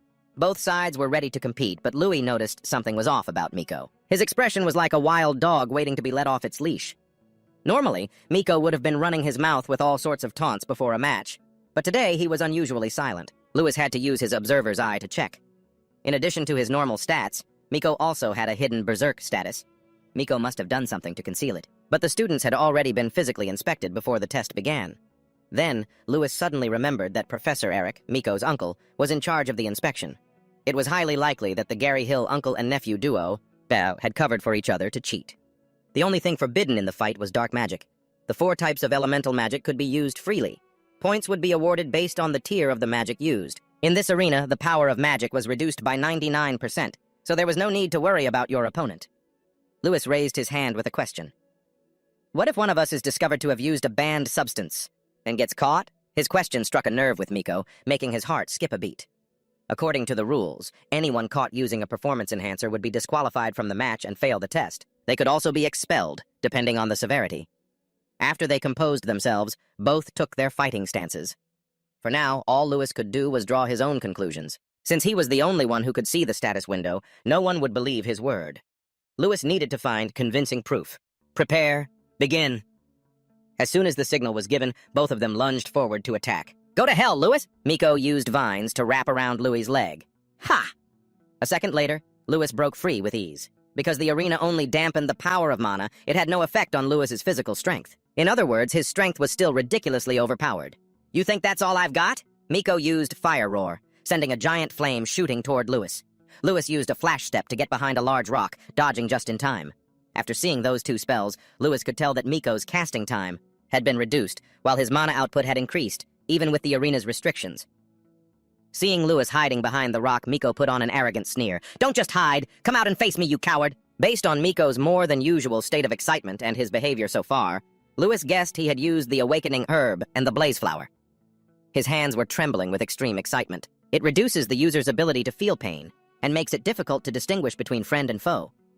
The only side effect that hadn't manifested yet was the full pain suppression. So that's why you're so confident. It's because of the blaze flower, isn't it? Being found out, Miko's face fell. You tried to cheat, but you couldn't hide it from my eyes. To take him down, Lewis didn't need to play dirty. Here I come, Miko. Louis used time refraction, shooting toward him like an arrow. Miko panicked and raised an ice barrier to stop him. It's useless. Lewis unleashed a sweeping kick, and Miko's ice barrier was instantly shattered. Whoa, what kind of magic was that? The spectators were all in awe of Lewis's performance, but it wasn't over yet. Miko used a 3rd-tier spell, Fire Tyrant, summoning a fire-breathing Tyrannosaurus in front of Louis.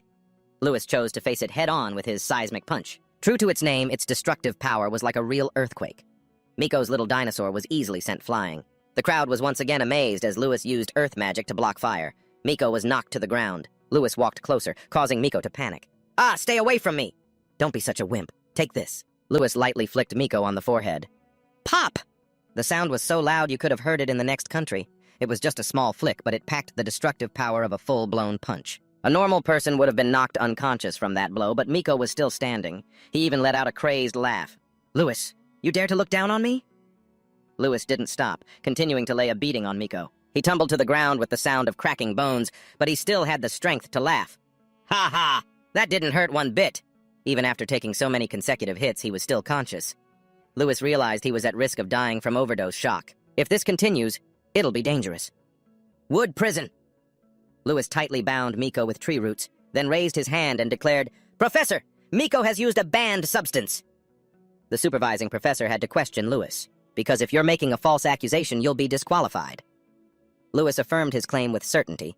He knew the use of the substance had been concealed, or someone had discovered it and turned a blind eye. That person could only be someone with access to rare ingredients, and who was also responsible for the pre-match inspections. In the entire academy, there was only one such person, Professor Eric. The crowd started murmuring, since Eric was related to Miko. He immediately jumped down to confront Lewis.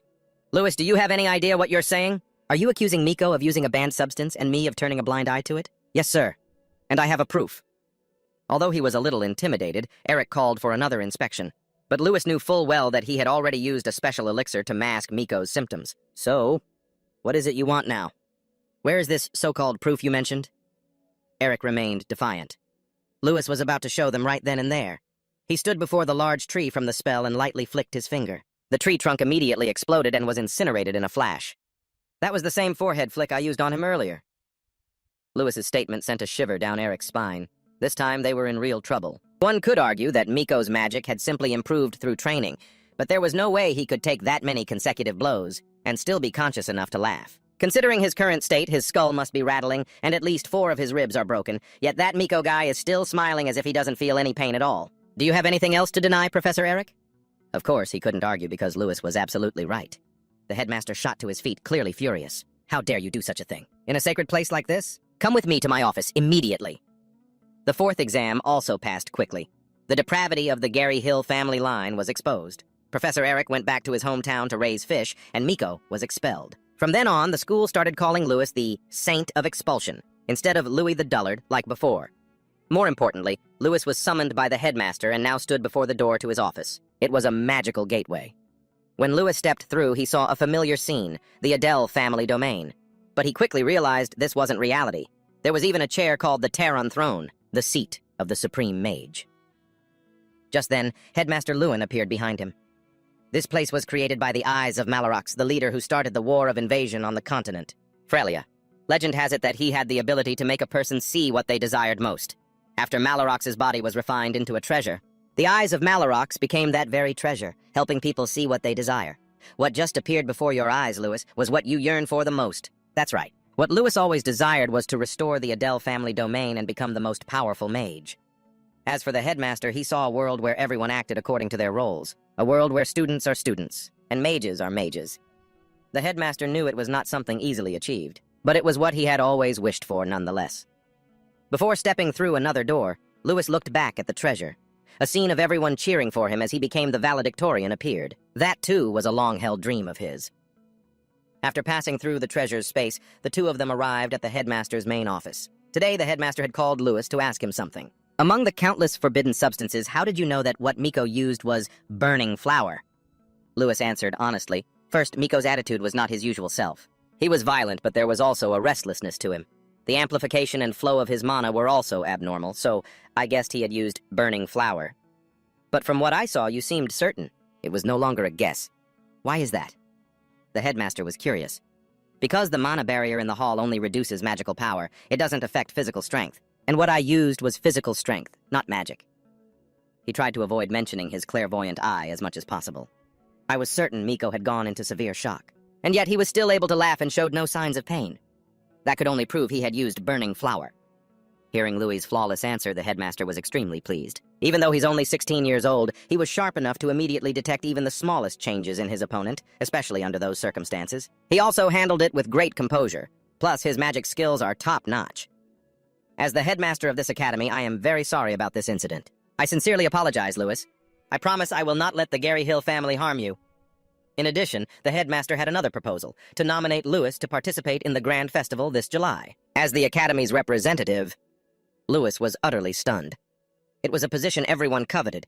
In truth, when he first came here, he had already vaguely guessed this might happen. However, Louis didn't dare to accept. He felt he didn't have enough experience. He hadn't even been in a real battle during his past 5 years at the academy. He hadn't achieved anything noteworthy either.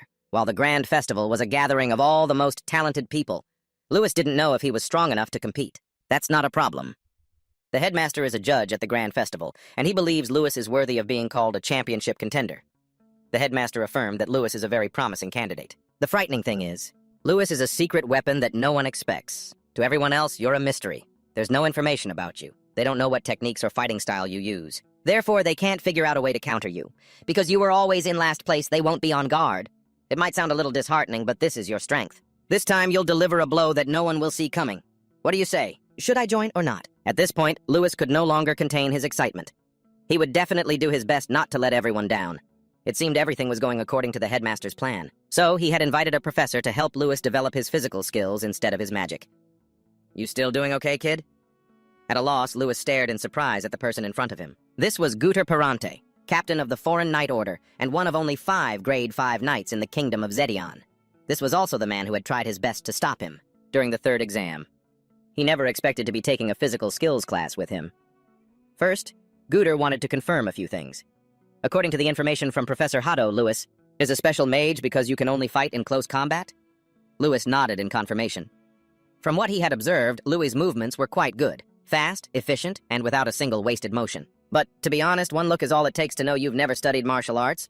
Your moves might have worked on that goblin before, but against the Knight Order you would be read completely. No matter how strong you are, opponents with good physical skills can predict your attacks through the movement of your shoulders and hips. Everything the professor said was true. Because all of Louis's moves were just repetitive motions from his quests, he couldn't apply much during a real fight. But don't worry, if you learn from me, your movements will change from the most basic level. Professor Guter didn't want to waste time, so the two of them would start right away. The first lesson was how to step correctly. With a solid stance, the force of your sword swing becomes stronger. Furthermore, your feet can help predict the enemy's next move. Only when you learn how to step correctly can you truly use physical skills. And so, Lewis practiced stepping like the heroes of old. Next came celestial martial arts, a discipline often used in training knights. This discipline consists of 36 stances, not to mention swordsmanship techniques. Following Professor Guter's guidance, Lewis trained diligently to improve his movement skills. The professor was very pleased with his progress and hard work. He remembered that when they started, Lewis had asked why he was teaching him martial arts. Guter had to come to the academy every day, and now he had to teach Lewis on top of that. Just think of this as a type of investment. That was the professor's reason. He had met someone with the potential to become a talented mage in the future if he helped support them. He considered it a worthy investment. After hearing this, Lewis decided to entrust his body to him. I'm counting on you, Professor Guter. But calling you Professor sounds so stiff. Just call me Big Bro, I'm only in my 30s. Professor Guter chuckled. The more he watched Lewis fight, the more impressed he became, especially with the boy's courage. When he inspected the goblin that Lewis had defeated before, its jaw had been broken. A close combat mage who's even stronger than a goblin. No wonder he found the kid so interesting. Just like that, 3 weeks passed, and Lewis's body arts skill reached level 10. He received a reward that increased his mage-type skills, allowing him to channel magic throughout his body. It seems mastering Tenbu is quite useful. Trang also leveled up to level 3, thanks to leeching off Louis. With over 2,000 strength points in his grasp, Lewis already felt it was an immense amount. But Trang found the speed at which Lewis gained strength even more incredible.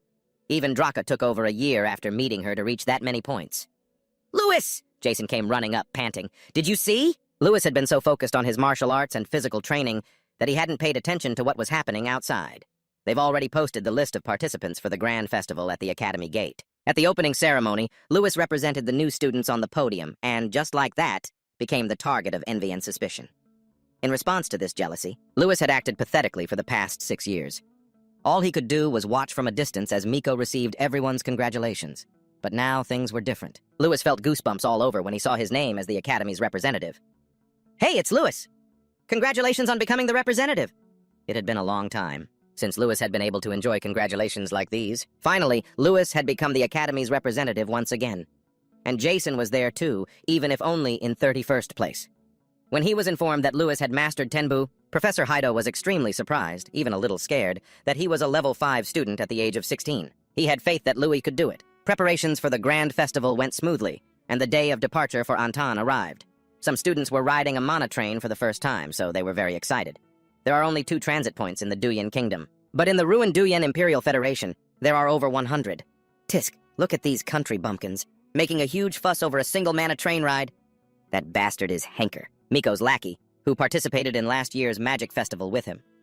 If you think Lewis is going to perform some kind of miracle at the Grand Festival, you'd better give up. He's just arrogant because he got a high score on the entrance exam. Furthermore, the representatives from other academies are like phantoms.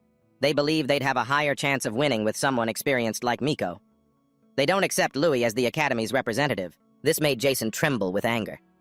There were so many bastards who wanted to benefit even just a little by clinging to the Gary Hill family. But he was determined to do well in this competition, even if it meant being on the same team as those guys. Miko must be so pleased. The dogs remain loyal to their master, even after their master has been kicked out. Hanker stupidly asked if Louis was referring to them. Unfortunately for them, they understood, so Louis didn't need to elaborate. Listen up. Louis had to set him straight. The Grand Festival is on a whole other level compared to the magic festivals you've attended. If you get good results, you'll definitely get better opportunities than the ones the Gary Hill family can offer. Of course, if we get good results, that's how it'll be. But is that even possible? Even Hanker felt intimidated. All the other participants are monsters, while their fate is to be stuck in the Duyen Kingdom, working under the Gary Hill family. We can do it, Louis declared. Because in the Grand Festival, unity is the most important thing. It's best if we eliminate any elements that hinder morale and teamwork.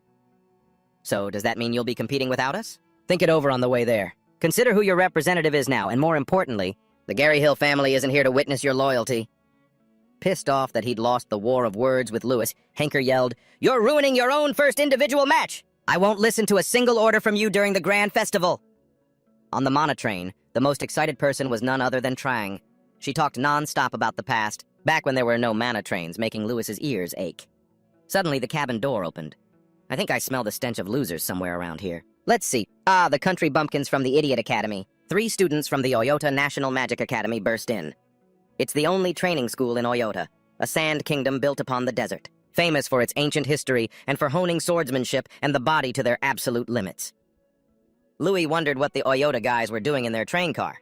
Hey, you idiots from the academy, where's Miko Garyhill? Don't tell me he ran off because of some hardship, did he? I was planning on having him take care of us this year, like a slave. Ha ha! He went around greeting familiar faces from the Magic Festival. From last year, a classic bully. Trang chuckled, amused whenever Louis ran into trouble. Oh my, look how patient you are. To just sit there and listen to all that. Until now, Louis never knew about this, because he never had the chance to go. But it seemed their academy wasn't treated very well. Professor Heido calmly continued reading his book, showing no intention of intervening. Right now, his position was simply that of a guide. In other words, the authority and responsibility for the entire team are now in the hands of this representative. Louis, where's your representative, Miko Garyhill? He went over to Hank to greet him. Miko's probably lying in bed right now, praying for his broken ribs to heal. Louis spoke up, silencing the entire cabin. Hank said that you are their representative this time.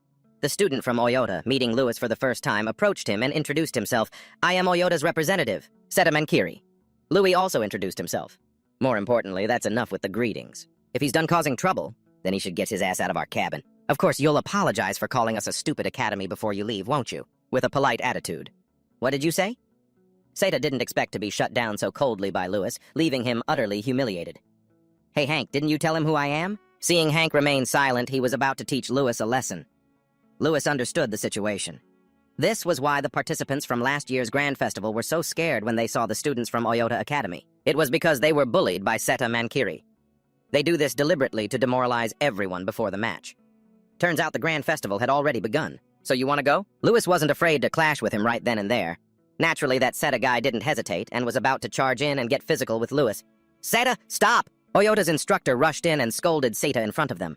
He then turned to apologize to Professor Heido and everyone on his behalf before pushing Seta back to their cabin, before he could cause another scene. In the Oyota cabin, Seta didn't understand why the professor had stopped him, especially when he was the one who devised this plan. Didn't you see? He saw Professor Heido give a faint smile while watching you, as if he were waiting for you to make a move. He's just confident, sir. The professor wasn't so sure. He suspected there was more to Louis than they knew, but he was certainly nothing like Miko Garyhill. Previously, after the Oyota crowd had left, the atmosphere in the Zenith cabin changed rapidly. Just a moment ago, they were full of ego and rivalry, but now they were more united. Are you okay, Louis?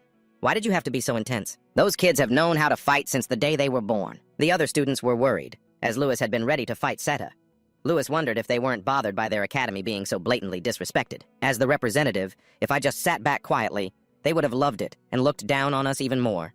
If I did nothing, we really would be the stupid academy they called us. If that's the case, do you all still want to be disrespected like that? It's precisely because you always back down that they've looked down on us for the past 5 years. Now is not the time to let our egos divide us and allow them to openly disrespect us. The first match doesn't involve representatives. They nominated Hanker as the goalkeeper for the launch ball match, which made him act all bashful. Looks like Miko's little shadow is finally participating. Lewis hoped everything would continue to go this smoothly. Until the competition is over. At last, they all arrived in Ontendachi, a state belonging to the Renak Royal Federation, and the only state recognized as neutral territory by the Empire. Therefore, upon setting foot here, even thousand-year enemies must set aside their hatred. If any blood is shed within Anten's territory, the Renak Empire will step in to handle the matter as the hegemon of the 6 territories. That's why. Anten is the venue for large-scale international competitions like the Grand Festival and the Grand Sword Tournament. Jason entered and was in awe. This place looks like a different world. The Diamond District where we live is already impressive, but this is on another level. Lewis was also overwhelmed by Anten, the kingdom's capital. Everything exuded an ancient air. Everyone else, however, seemed at ease. It was only after arriving here that he realized how truly small their hometown was. All the academies participating in the Grand Festival had horse-drawn carriages waiting to take them to their hotels. Lewis rode in the same carriage as Professor Heido. The professor gave a warning, just in case students from other academies were nearby. Causing trouble at this point is useless. The professor said this while looking directly at Lewis, making him feel a little guilty. Oh, look there. Trang was intrigued, having sniffed out a familiar scent. It seems a relic of Draa is here. The next day, Lewis woke up early, dressed neatly, and went out while Jason was still half asleep. Huh? Lewis, you going on a date? Louis opened his minimap and followed the trace Trang had sensed. Even Trang itself found it strange. The two of them stopped at a workshop called Vibrating Memories. Lewis gently pushed the door open and stepped inside. He had thought a Black Dragon's item would be in a special place, not somewhere with such a cheesy name. At the very least, it should be in a place like a black market or the basement of some rich person's mansion. This was all because Draa's relics have no effect on ordinary mages. Lewis used the immunity ring to pinpoint the exact location of the player intrinsic treasure. This is a treasure, but also Draa's first failure. It possesses an immunity ability that helps resist physical impacts and increases the chance of nullifying physical damage. It sounds cool, but why is it called Draa's failure? Trang laughed. Because it doesn't just resist attacks, it also resists normal physical contact. You can't even get a hug from your lover. It's there when you don't need it and gone when you do. That's why it's called a failure. However, Lewis still needed it. Putting it on would boost his strength by 200 points, so he was already dying to wear it. The ring fit perfectly, as if it were made just for him. Lewis asked the shopkeeper for the price, but the man just gave it to him. It had been there for so long without anyone noticing that he was about to throw it away. Lewin wandered around to see if there was anything else to buy. He had the appraiser's eye, so he could determine an item's value and avoid getting ripped off. A high-rarity item caught Lewin's attention. The book was Quantum Mechanics of Magic and Swordsmanship. Just as Lewis placed his hand on it, another girl rushed over for the same book. This was Irene Prius, a highly promising level 5 mage. She was from Seki Women's University. Tirana Temis, the king of mages and the supreme mage, had personally chosen Irene as one of his 11 successors. The rumor was that she was a genius about to reach level 5, but it seems the rumors underestimated her. Her status window showed she was already a level 5 mage. Let go, Irene said coldly. But Lewis had gotten there first. You already found what you needed. Now you're just looking for something else, right? But I came here just to buy this book. If it's not a big deal, could you let me have it? It seemed Irene had overheard Lewis's conversation. He was curious what she needed this book for, since people rarely bought this kind of thing. Ah, it's just for an assignment. I can't really explain. Looking at Irene's expression, Lewis sighed. She'd probably never told a lie in her life. Then you take it. After all, Lewin didn't really need the book. He went to look at other items. Irene was surprised by Lewin's attitude. She thought they were going to have a showdown over the book. Seeing this, her maidenly heart was stirred. Back at the X-Knight Academy dorms, Jason and Hanker were interrogating Lewis. Where did he meet Irene Prius? When? What did they talk about? Was she as beautiful as the rumors said? And so on and so forth. Jason was kicking himself for not going with Lewis. His dream was to touch Irene's hand just once. How pathetic. I met Irene at the Grand Festival, you know. I even got to sit next to her, Hanker boasted. Oh, come on! That doesn't even count as talking. What are you talking about? Look at you, you've never even seen her up close. Lewis could only sigh at these two girl-crazy idiots. Hank also brought up another story, though. As strong as Irene is, she's only number 2. Every year she loses to the top-ranked guy, Doom Pram, and it stresses her out. Doom Pram is number 1 at the Zenith Military Training School. He's even recognized as the strongest among people his age on this continent. Not to mention Doom Pram possesses the light sword. Hearing this, Lewis understood why Irene needed that book. She must be looking for a way to defeat Doom Pram, but being a swordsman isn't all it's cracked up to be. Compared to other weapons, a magic sword doesn't provide much more power. Moreover, mastering swordsmanship is no easy feat. However, Doom Pram has the light sword, an S-rank treasure. His skill level is on par with a regular knight, and on top of that, he's rich, influential, and ridiculously handsome. All the girls fall head over heels for him. Does a person like that really exist? After listening for a while, Jason just felt sleepy. Lewis, however, was silent and deep in thought. One was a level 5 mage at just 16 years old. The other was a swordsman who was always at the top of the ranks. He worried if he could possibly win against geniuses like them. No one was paying any attention to Lewis for sure, but the principal's words of encouragement echoed in his mind, making him want to test his limits. Hey, the opening ceremony lineups are out! Hearing this news, Lewis regained his spirits. The grand festival had only just begun. Just wait. He was going to tear this place up. Finally, the debut lineup was announced. Lewis waited to see their group stage opponents. Damn it. Our first match is against those idiots from that idiot academy? This is going to be too easy. You guys can just relax. Seda was already running his mouth, mocking them. Lewin also felt weary, knowing their first opponent was Oyota Academy because they were notorious for playing dirty. Moreover, many students at X-Knight Academy were psychologically scarred by them. You guys are so weak, it's not even fun. Boring as hell. They publicly insulted Lewin's academy, thinking they couldn't do a damn thing. Lewin was satisfied with this attitude. He would take this opportunity to show them that X-Knight Academy wasn't the same as it used to be. I've been waiting for you too. Wow, there are a lot of Grand Festival participants here.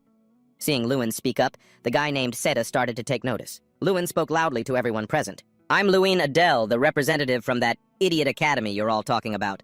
I don't have much to say, just one small request. Never call us the Idiot Academy again. It's really unpleasant to hear. Lewin's public rebuttal left the Oyota crowd unsure how to react. Lewin was tired of always being at the bottom. From now on, he wanted to be the one at the very top. If we don't call you the Idiot Academy, what should we call you? Stop talking nonsense and acting all high and mighty. As expected, X-Knight Academy's 5-year reputation for being last couldn't be erased with just a few words from Lewis. Many people wondered who he was to dare claim he would be number 1. Lewis smirked. You could say he was the trump card for X-Knight Academy, and for himself. From now on, he would never back down again. As expected, his words had some effect on Oyota Academy. They started looking into him. The only information they could find was that Lewin had a history of being at the bottom of his class for 6 straight years, yet he was chosen as the Academy's representative. Rumor had it that at the beginning of the last term, his scores did a complete 180. Perhaps that achievement was the source of Lewis's confidence. Seda recalled what his supervising professor told him about Lewis. He's definitely different in some way. After thinking for a moment, Seda laughed. I'm probably just overthinking things. He stood up and stretched. It was time to teach X-Knight Academy a lesson, the Oyota way. At the XNID dorms, everyone is discussing tomorrow's match, a team-based mana grenade competition. Since there are no individual Academy representatives, the challenge requires the team to throw mana grenades at a mithril golem. The first team to take it down wins. Without you tomorrow, I don't know if we'll be okay. The XNID students were worried since their ace, Lewis, wasn't playing. Although their individual skills couldn't match Oyota's, Lewis had a plan, since this was a team match. So if everyone works together, our chances of winning will be much higher. First, we'll split the entire team into groups. Group 1 will heat up the grenades. Group 2 will be responsible for transporting them to Group 3. Who will be the ones attacking the golem? The final group will hinder the opponent by healing their golem. The whole team was still bewildered after hearing this strategy. It would take way too long to take down Oyota's golem. They attack with 30 people at once. If we have fewer people on offense, our damage output will also decrease. What's wrong with you guys? Lewis asked them. He had already told them that they would come out on top, and those words came from the bottom of his heart. Whether he participated or not, Lewis would help them with all his might. For every one of Oyota's attacks, we'll land 2 or 3. The members of Oyota are all exceptionally skilled, which is why they can get away with using traditional methods. But if we do it that way, we'll just be wasting time. Jason decided to put his faith in Lewis's strategy. For now, he was their commander. The rest of them also resolved to give it a try. Satisfied, Lewis made it final. Jason would be the commander. He divided the teams based on each person's abilities. Thanks to his spectator's eye, Lewis could see everyone's skills, minimizing disadvantages and focusing more on each person's strengths. Once placed in the right group, everyone gradually grew more confident. The good heaters heated and the good throwers threw. Seeing everyone's spirits lift made Lewis even more satisfied. Their trust had been solidified. Just then, a guy burst through the door, his face swollen and bruised from his injuries. The Oyota guys. They called their buddies and ganged up on me. Hearing this, Lewis froze. This time, those Oyota punks had really crossed the line. In a room at Oyota Academy, that Seda guy was sitting arrogantly with his cronies. Oh, look who it is. What are you planning to do, huh? Lewis walked in and beckoned to Seda, as if calling a dog. Seda Mankiri, get over here now. Damn it, is this guy nuts? Seda gritted his teeth and stood up to face Lewis. He couldn't understand how this guy could always act so smug. It really pissed him off. What gives you the right, huh? Lewis placed a hand on his shoulder and pressed down lightly, forcing Seda to his knees. It felt as if an entire house had just collapsed on top of him. You bastard! He furiously swung a fist at Lewis. Lewis shifted slightly, easily dodging to the side. He grabbed Seta's arm by the elbow and twisted it behind his back, making Seta let out a pained grunt in an ice-cold voice. Ilui warned them, "If you ever dare touch one of my people again, this won't be the end of it." The Oyota Academy students surrounded Seta, who was now curled up on the ground. What happened? "Are you okay?" Seta looked up spitefully at Lewis, who stood there arrogantly with his hands in his pockets. "Want to make a bet with me?" Lewis returned and told his friends what happened, getting them all excited. "So if we win against Oyota Academy, you get to flick Seta on the forehead? Don't tell me it's a forehead flick like Miko's! Not only that, Seta will also have to apologize to us in front of everyone." This gave them even more motivation to win. They absolutely had to pay them back for the humiliation of the past 5 years. Soon, it was time to head to the arena for the opening ceremony. Historically, the mages who participated in the Grand Festival have all become key figures in changing the fate of the entire continent. Lewis felt incredibly proud to have the chance to stand here himself, the very place where legends of history are made. The opening ceremony had concluded. "All students, please return to your seats." As Lewis was heading out, he ran into Seta. He was still bitter about yesterday. "Get ready. I won't be careless this time." Lewis sighed wearily. The opponent he was aiming for right now wasn't a blockhead like Seta, but Dumprum. He was the winner of the Magic Festival, and also the best student from the Zenith Military Training Academy. If he made it to the later rounds, he would definitely have to face him. "You must be the one who specializes in stirring up trouble, aren't you?" Irene Brios had suddenly come up to talk to him, surprising Lewis. Irene had heard about how Lewis went around causing a commotion yesterday, even going to Oyota Academy to stir things up. "How did you know?" "This place is small. I'm sure everyone here already knows." Lewis hadn't expected his little chat with Seta to spread so quickly. Because Lewis had given the book to Irene last time, she decided to give him a piece of advice. "It's best not to stand out too much. Like you, right? Like, you're hiding your own talents too, aren't you?" Lewis's words hit a nerve, startling her. Lewis didn't want to say anything more about Irene's abilities, so he just said goodbye. Girls are temporary. The competition is eternal. In just a few minutes, the first Mana-Grenade match between XNID Academy and Oyota would begin. In the staging hall, Jason was rallying everyone's spirits. "Let's show them our strength! Show them we're not the Idiot Academy anymore!" When the match began, everyone was completely bewildered, because until now, victory in team competitions had always relied on individual skill.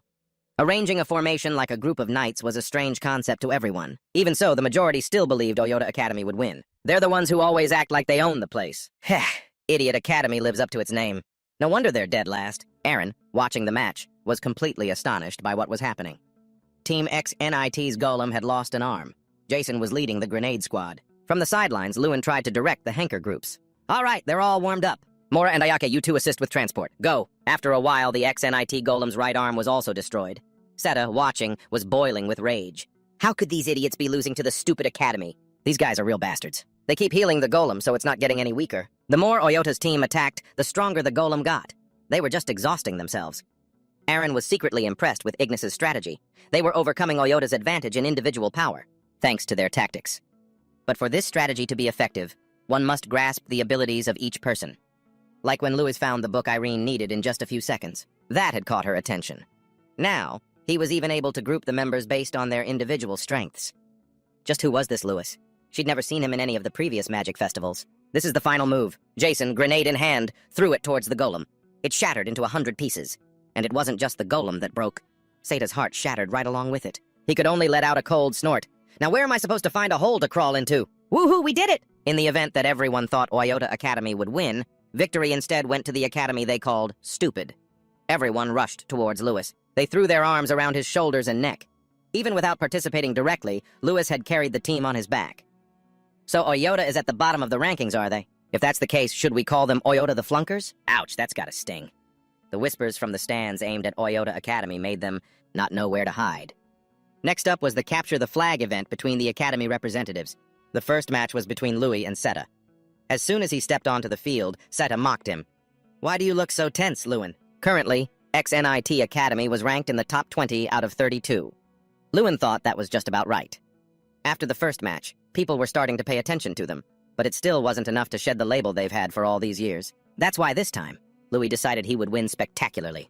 No more holding back. Only then would people see them in a different light. Not only that, they also had to prove themselves to the Archmage, who was watching from above. In the chamber of the 6 great mages, they were observing the match through an orb. King Terron recognized Lewin because he was once a candidate among the 11 normal children. He had a habit of remembering talented individuals, and Lewis was a natural-born genius, capable of teaching himself how to use mana at a young age. That's why I was so disappointed when I learned he had mana disorder. Disappointed? The headmaster spoke up. More like you treated Louis as if he were completely talentless and useless. Exposed, Taron could only give a strained laugh. But I never expected you, headmaster, to choose a student like that as your academy's representative. I don't suppose you did it because you're planning something interesting. Like you did before? That boy broke his curse after just a few years. The headmaster was extremely confident in Louis. If you want to know his power, just watch and you'll see. Now, what are you planning to do? Seda thought. Binding? Freezing? You'd have to get close to do either. Or are you going to summon a guardian? Seda asked curiously. But Louis thought summoning a guardian wasn't very smart. I'll just do what I always do, he thought. Charge in and start swinging. The match began. Louis charged towards Seda, who was casting a summoning spell. You'll pay for what you did to me the other day. Summon Guardian! The Guardian was a giant knight in armor, wielding a weapon. Lewin used time refraction to dodge the Guardian, then circled behind Seda, leaving him defenseless. Seda swung a punch at Lewin, and this time Lewin caught it. Knew it! Seda's arm, caught in a tight grip, began to tremble. Are you going to let go? But this probably wasn't the best time for him to be saying that. The Guardian was charging towards Louis to attack, but Seda was standing right in front of him. His face went pale. Stop, you stupid Guardian! In this life-or-death moment, Louis held on tight, making it impossible for Seda to escape. Louis looked at him provocatively. Go on, try and run. In that moment, Seda realized something. The feeling of being overpowered by Louis was real. It wasn't just because he'd let his guard down. Just then the Guardian charged. Seda shut his eyes, bracing for the pain and humiliation of defeat. But when he felt nothing, he slowly opened his eyes to see what was happening. Louis was fighting the Steel Guardian with his bare fists. Every single punch was creating cracks in its armor. Seda couldn't believe it. After taking a relentless beating, the Guardian returned to dust. Lewin walked towards Seda, who flinched and stumbled backward. Did you just save me?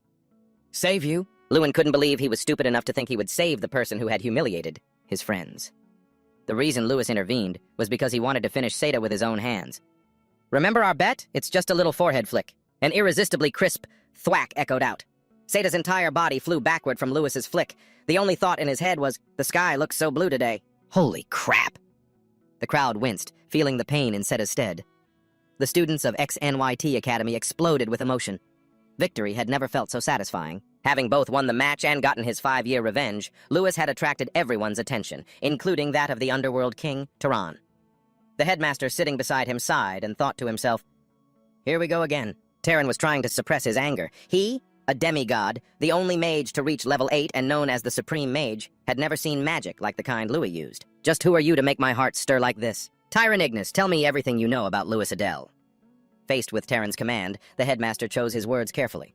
Louis is a student who always does his duty. He's someone everyone thought would give up, but in the end, never did. Someone who turned his weaknesses into strengths and is more of a true mage than anyone else. That is what I know about Louis Adele. The headmaster's answer irritated the underworld king, but there was nothing he could do. Ha!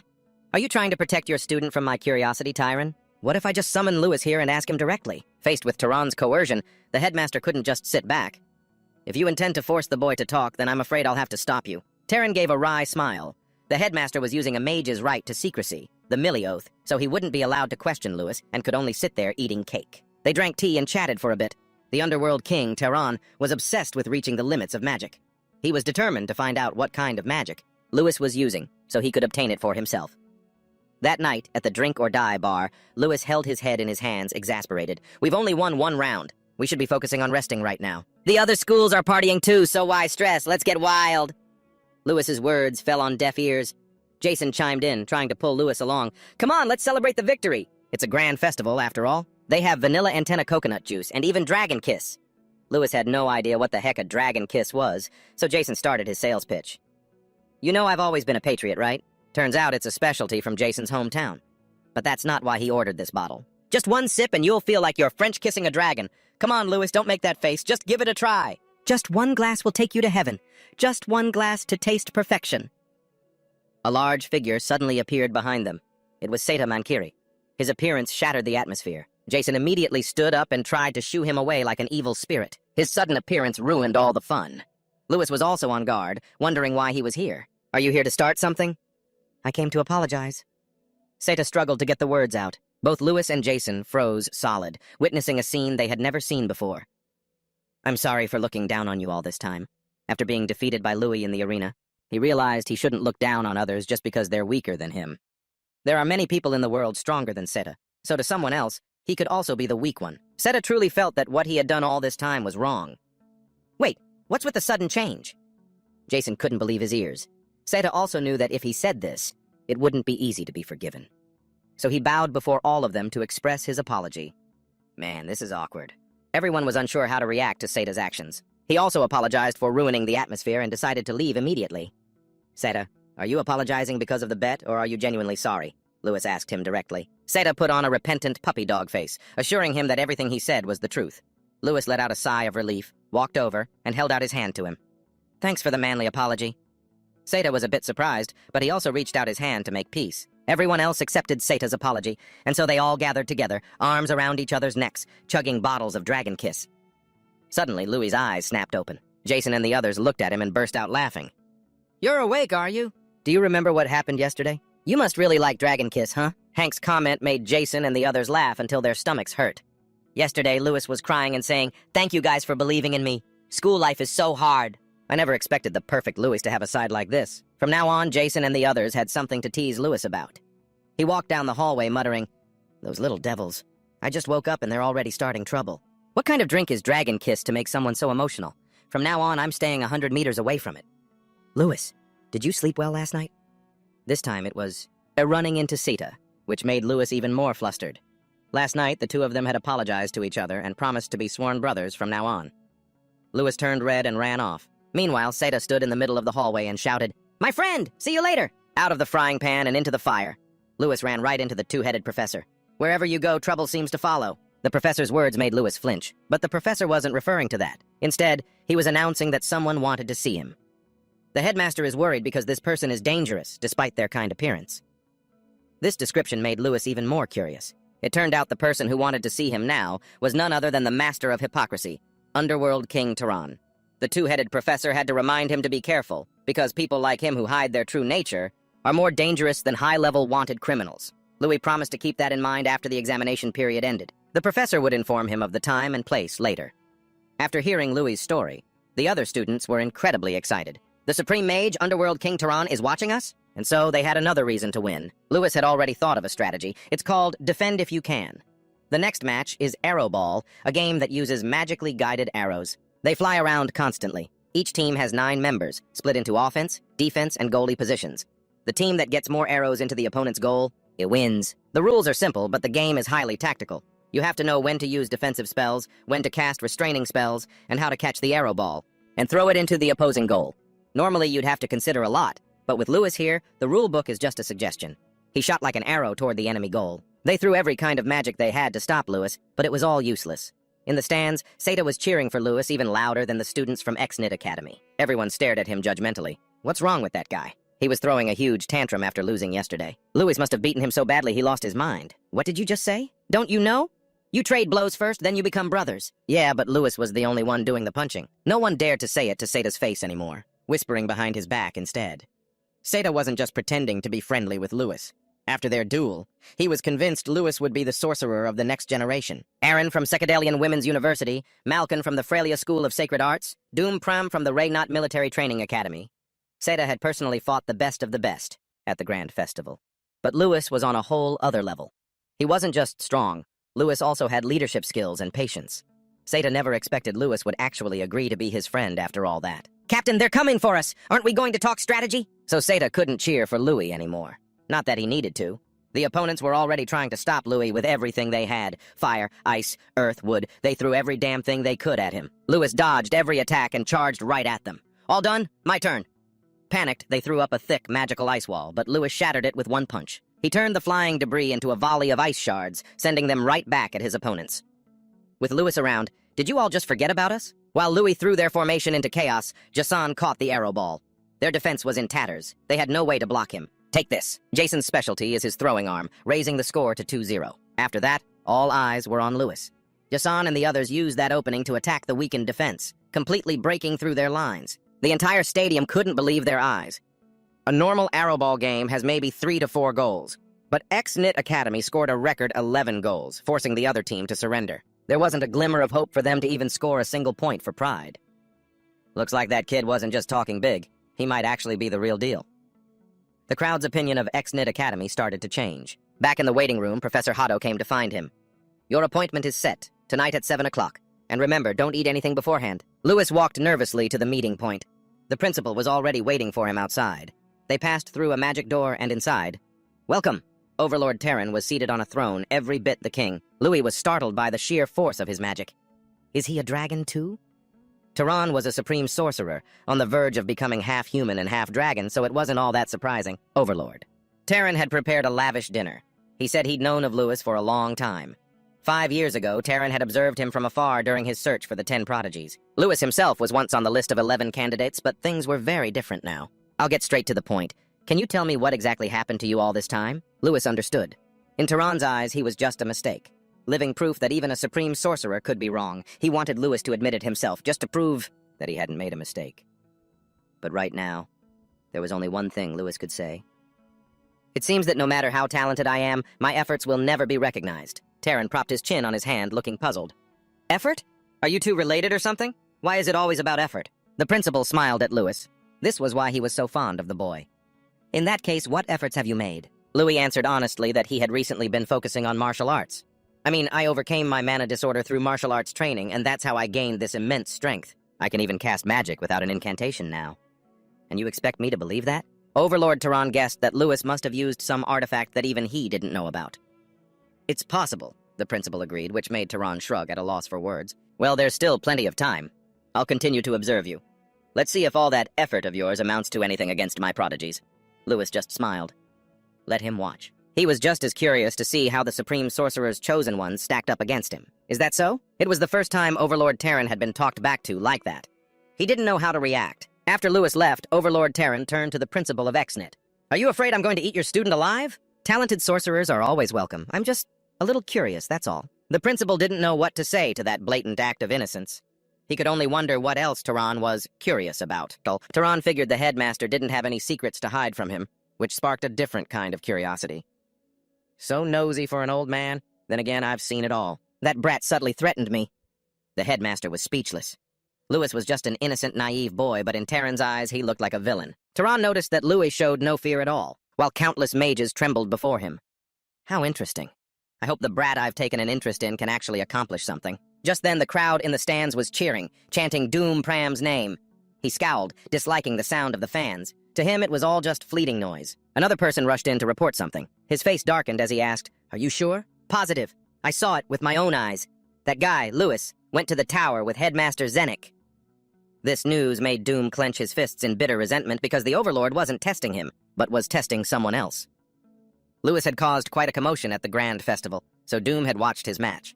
There was a lot of talk saying he was a tough opponent, because his magic was rather special. But Doom didn't care. No matter how high he climbed or how much he struggled, he wasn't worthy of being his opponent. In his eyes, Louis was just a freak. But the thought of Overlord Terran summoning Louis to praise him or something drove Doom mad. He slammed his fist into the wall, startling everyone. It was the first time they had ever seen him show such anger. Seething with jealousy, Doom swore he wouldn't forgive Louis for daring to compete for his favor. The only one to be acknowledged by Tehran had to be him. Just as Louis walked out, the two of them came face to face. Louis recognized the person before him as Doom Pram. Without a word of greeting, Doom immediately interrogated Louis about what he had said to the Overlord. He'd been waiting here just to ask this one question. However, there was no reason Louis had to answer. Seeing his uncooperative attitude, Doom immediately drew his sword and threatened him. This guy actually wants to pick a fight. Louis also got into a ready stance. The two then unleashed their magic, one red, one blue, clashing head-on. They glared at each other as if they wanted to eat their opponent alive, to swallow their rival whole. However, Doom was incredibly strong. Louis couldn't see a single weakness. Is he really planning on causing trouble here? This area wasn't part of the tournament grounds. Just as Doom was about to draw his sword, someone came to stop him. It was Irene Bruy. She walked up and teased them. "Is today a reunion or something? Why is everyone gathered here?" Louis retorted. "I just wasn't sure the proper way to greet you two." Seeing the two of them chatting like that, Doom said nothing, immediately turning and walking away. Louis sighed, curious. Is he always so grim? Irene knew Doom quite well. On days like today, it's normal. He rarely opens his mouth. Doom Pram gets more worked up about things related to the Overlord than anyone else. He desperately wants to be acknowledged by him. The Overlord rarely summons anyone like he did today. The fact that he summoned you made Doom think the Overlord has taken an interest in you. Irene wondered if Louis had actually intended to fight Doom just now. However, doing that would be the same as forfeiting the competition. so he certainly wouldn't do something so foolish. And he probably didn't intend to really attack either. He was likely just trying to be intimidating. Doom Pram is like an impenetrable fortress wall. Normal attacks won't faze him at all. But Lewis knew that he wouldn't lose either. No matter how sturdy a wall is, if you keep attacking it, it will eventually break. Irene was amused. To her, this young man was truly a peculiar person. While being confident in your abilities is good, you still need to be careful. Doom Pram is merciless. After what happened today, he'll definitely be watching you. At the Zennik Academy dorms, Jason was sprawled out, moaning about how disappointed he was. Lewis tried to comfort and reassure his friend, but it wasn't much help. The others thought that getting 4th place in the team competition without Lewis was still good. It's not just good, it's phenomenal. Losing the streak is a shame, though, but at least we proved the Academy's strength. Everyone asked about Lewis's plan for the upcoming individual matches, but he didn't really have one. To win, of course. Lewis had to hold on to the top spot until the very end. He was currently tied for 1st place in the individual rankings. Lewis and the other heavyweights were all competing for the championship. If nothing changes, the next match will be extremely important. A battle for survival. It's a survival match between 32 representatives on an artificial island. The 1st place winner receives 32 points, while last place gets 1 point. Players will earn points based on their performance, but there will be huge shifts in the rankings. Henker knew Lewis would do well, but it seemed he wasn't preparing like everyone else, while others were scrambling to find allies for the survival battle. Contestants are allowed to form alliances to survive together. Distinguishing friend from foe and knowing how to form a strong alliance is considered an effective strategy. Everyone was worried. If the others all have alliances, how could one person, Lewis, defeat all of them? Hank thought about trying to team up with Column, but the first person Lewis thought of was Irene. Then again, he had no idea if she would agree to join. Even if she did, they'd still be short on people. Suddenly, Seta burst through the door and suggested they team up with Lewis. He had almost completely forgotten this buzz-cut guy even existed. The two of them immediately scrambled to find another member. Seta teased, "Hey, don't you dare bail on us halfway through." That's something Lewis should be saying. After all, Seta is very sincere and will be a reliable person. Besides Seta, they still needed one more person to complete the team. However, people were already lining up to get Iron's approval for an alliance, though it seemed she wasn't accepting any offers. Either she didn't want to team up with anyone, or Lewin wanted to ally with Iron. Seta was a bit skeptical, since she's a top contender for the championship, and the two of them weren't close at all. Lewin said he and Irene were a little close, so it would be easier to talk to her.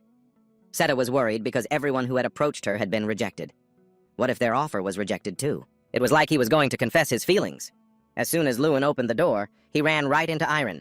She smiled brightly when she saw him. It turned out Iren had rejected all the other offers because she was waiting for Lewin to ask. And of course, Iren would agree to form a team with him without a moment's hesitation. The three of them formed a team and began discussing their strategy. The largest team had 14 members, led by Dalian Malkin from the Frelia Academy of Holy Magic. That guy is a genius who's always ranked among the top 5 contenders for the championship.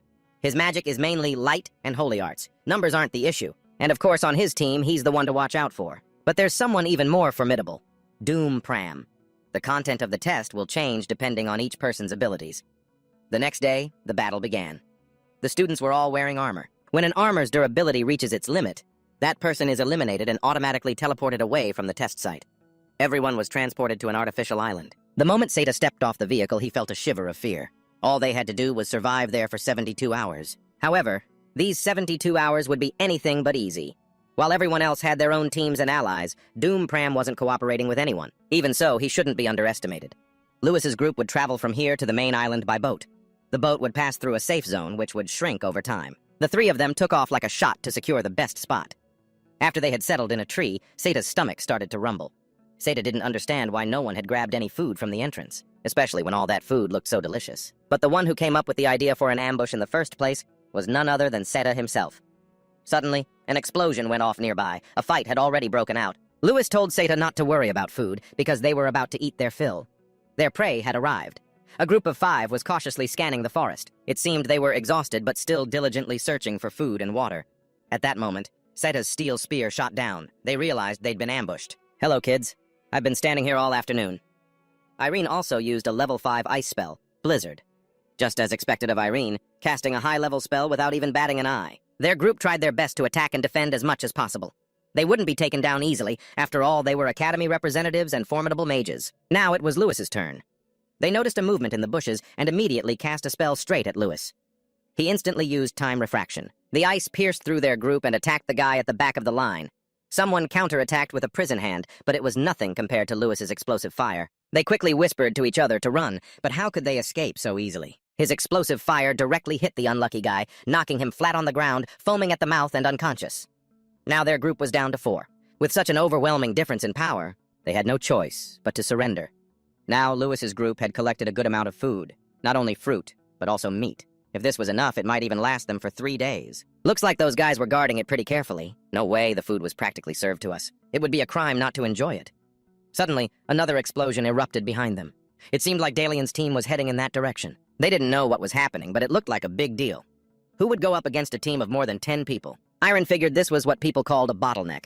Very few mages reached this threshold of power. Seda was shocked. It had only been a year since they last met. Dalian had already reached such a high level. Lewin also subconsciously thought of Doom Pram. That guy was seriously strong. The 3 of them were the first group to enter the rest area. No other team had arrived yet. Lewin was going to rest for a bit, then do some warm-ups. As for Seda, he'd warm up with a piece of meat. Iron was a bit skeptical because everything was going exactly as Lewis had predicted. This was the central village, the only place on the island. Large enough to accommodate a large number of people. Dalian's team would likely come here, and Doom Pram might come here as well. Iron felt it was very reckless. Knowing so many people would be there, how could he still decide to go there alone? But Lewin was certain he would go. It was the only way to win, because that's where the kill points are. Every time someone is eliminated, the kill points increase. If Lewin were Doom, this would indeed be a good idea. He had tried to put himself in his shoes. Then he thought about what he would do next. Not to mention, Doom also wanted to get the King of Hell's attention. The only way was to act recklessly. Although it was a bit strange, they put it aside for the time being. They would take turns keeping a careful watch. That night, while she was sound asleep, Irene gently shook Louis and said someone had arrived. He looked through a crack in the window and saw a figure completely covered in a black cloak down below. After a careful check, he saw it was just one person. Irene had turned off the lights in case someone discovered their location. Irene woke Seda up, and Louis would take the next watch. The cloaked figure slowly approached the door. Louis was already waiting there. As soon as the person stepped inside, he immediately grabbed him by the collar and threw him aside. He clamped one hand over the man's mouth to keep him from making a sound. Irene would use her light magic to illuminate the room. That man in black was Canalis. Ken hurriedly apologized to everyone, saying he didn't mean to break in, he just needed a place to rest. He said if he'd known Louis's group was here, he wouldn't have come. Can's group had a total of 6 people, but now it was just him. He bitterly explained that they had fallen into Doom Pram's trap. From the very beginning, they had made bold moves, using their numerical advantage to plan an ambush on Malcolm's team to rack up kill points, but then Doom appeared. He had targeted the moment everyone split up to find food. However, not all 6 of them fell into the trap. Only one person did. That's because they had already prepared for situations that required a swift defense. What happened next was the real problem. After hearing an explosion, Dalian brought his entire team to attack them. Even though they fought back fiercely, they couldn't hold out. Including Can, only a mere 2 people managed to escape. However, it wasn't over yet. Just then, Doom reappeared. He had initially vanished and was silently observing, waiting for the battle to end before quietly following them while they were injured. He took advantage of the situation for his own gain. It was a very clever move. Despite knowing how treacherous it was, Can still asked to join Lewis's team, even though the guy was clearly exhausted. But it seemed he had good tactics. Lewis, however, didn't agree. He wanted to know how Canalis could have escaped. If it was Doom Pram, how could he have let his wounded prey get away? Get away while injured, no less. There were only 3 possibilities. 1, this guy was lying. 2, Doom Pram intentionally let him live. Or 3, someone was watching everything here from a distance. Otherwise, this guy wasn't Canalis. Louis used his special eyes to confirm it, but the man in front of him had no identity. He threw a straight punch at his head. The man was a clone. Once that was done, Louis ordered everyone to leave the area immediately. As dawn approached, the 3 of them were still wandering through the forest, still wondering and discussing the incident from last night. It was possible that Can was attacked by the person who created that clone. There's a high probability that all 7 members of his team have been eliminated. Maybe that clone wasn't really lying after all. Irene wanted to mention something related to the person who confronted Can. It was Chucky. He's also one of the 10 apostles and the head of the Delphania Magic Academy. His specialties are potions and puppetry. He also joined Dalian's team. If that's the case, then Lewis's team would be in a difficult position. Because he uses puppetry, Chucky's position would likely be exposed, and there would surely be ambushes from other teams. But the safe zone will shrink, so the way back to the west will be blocked. There's a saying that circulates in the Maceros Sea: to fight a pirate, you have to use a pirate. The only solution to the problem now is to go hunt the enemy. On Chucky's side, they were also discussing the location of Lewis's group. Chucky knew they were hiding out on the west coast. He had faked almost everything, but unfortunately, he was still found out in the end. Being discovered like that surprised everyone. The puppet was destroyed because some guy had trapped it. Now things would get more difficult, as the 3 members of Louis's team, Adele included, were all troublesome opponents. Dalian decided to go capture them, use all their remaining firepower, and end this, once and for all.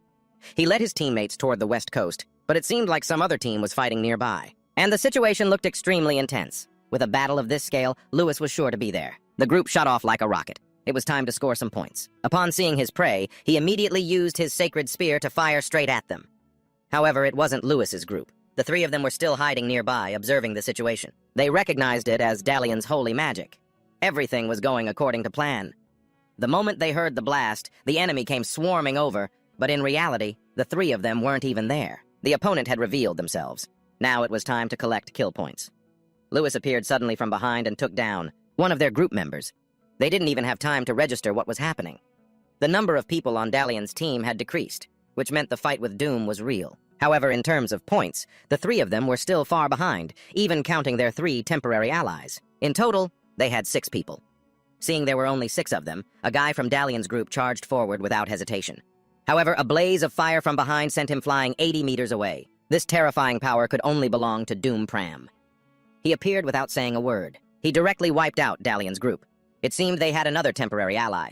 After eliminating Dalian's team, all the survivors were now present here. Perhaps the match was finally coming to an end. Realizing they were facing Doom Pram, they quickly signaled each other to retreat to their base, but Dalian refused.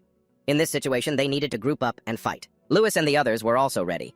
He used time refraction to phase through their group, followed by a seismic punch that made the ground tremble. Doom Pram swept past Louis like a gust of wind and declared he would finish him off himself. A while later, in the observation room, only 10 people remained, all of them promising students. Lewis had truly piqued the Underworld King's curiosity. That kid had said he would prove himself superior to the 10 apostles, but whether he had a chance of defeating Doom Pram or not remained a big question mark after that battle ended. Lewis's group had stopped at Base B, near the center of the island. The Eastern Alliance was down to just Dalian, Malcolm, and Chucky. The temporary allies had also disappeared along with Doom Pram. Just then, an announcement declared the mission was complete. Although it had been a long time since he'd done a mission, with enough effort, he finally completed it smoothly.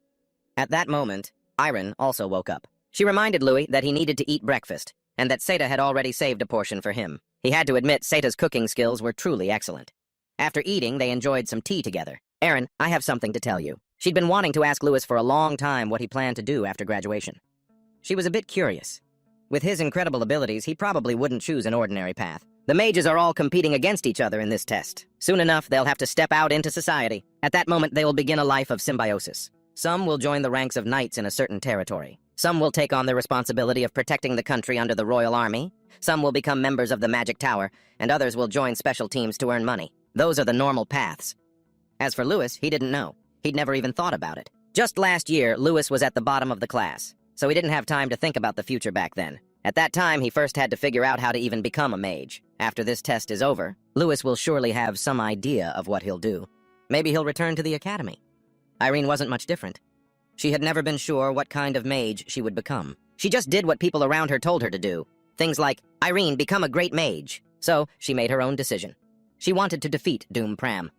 Irene thought that by doing so, she would find her own path and figure out what kind of mage she wanted to be. Every year, Irene was always ranked second.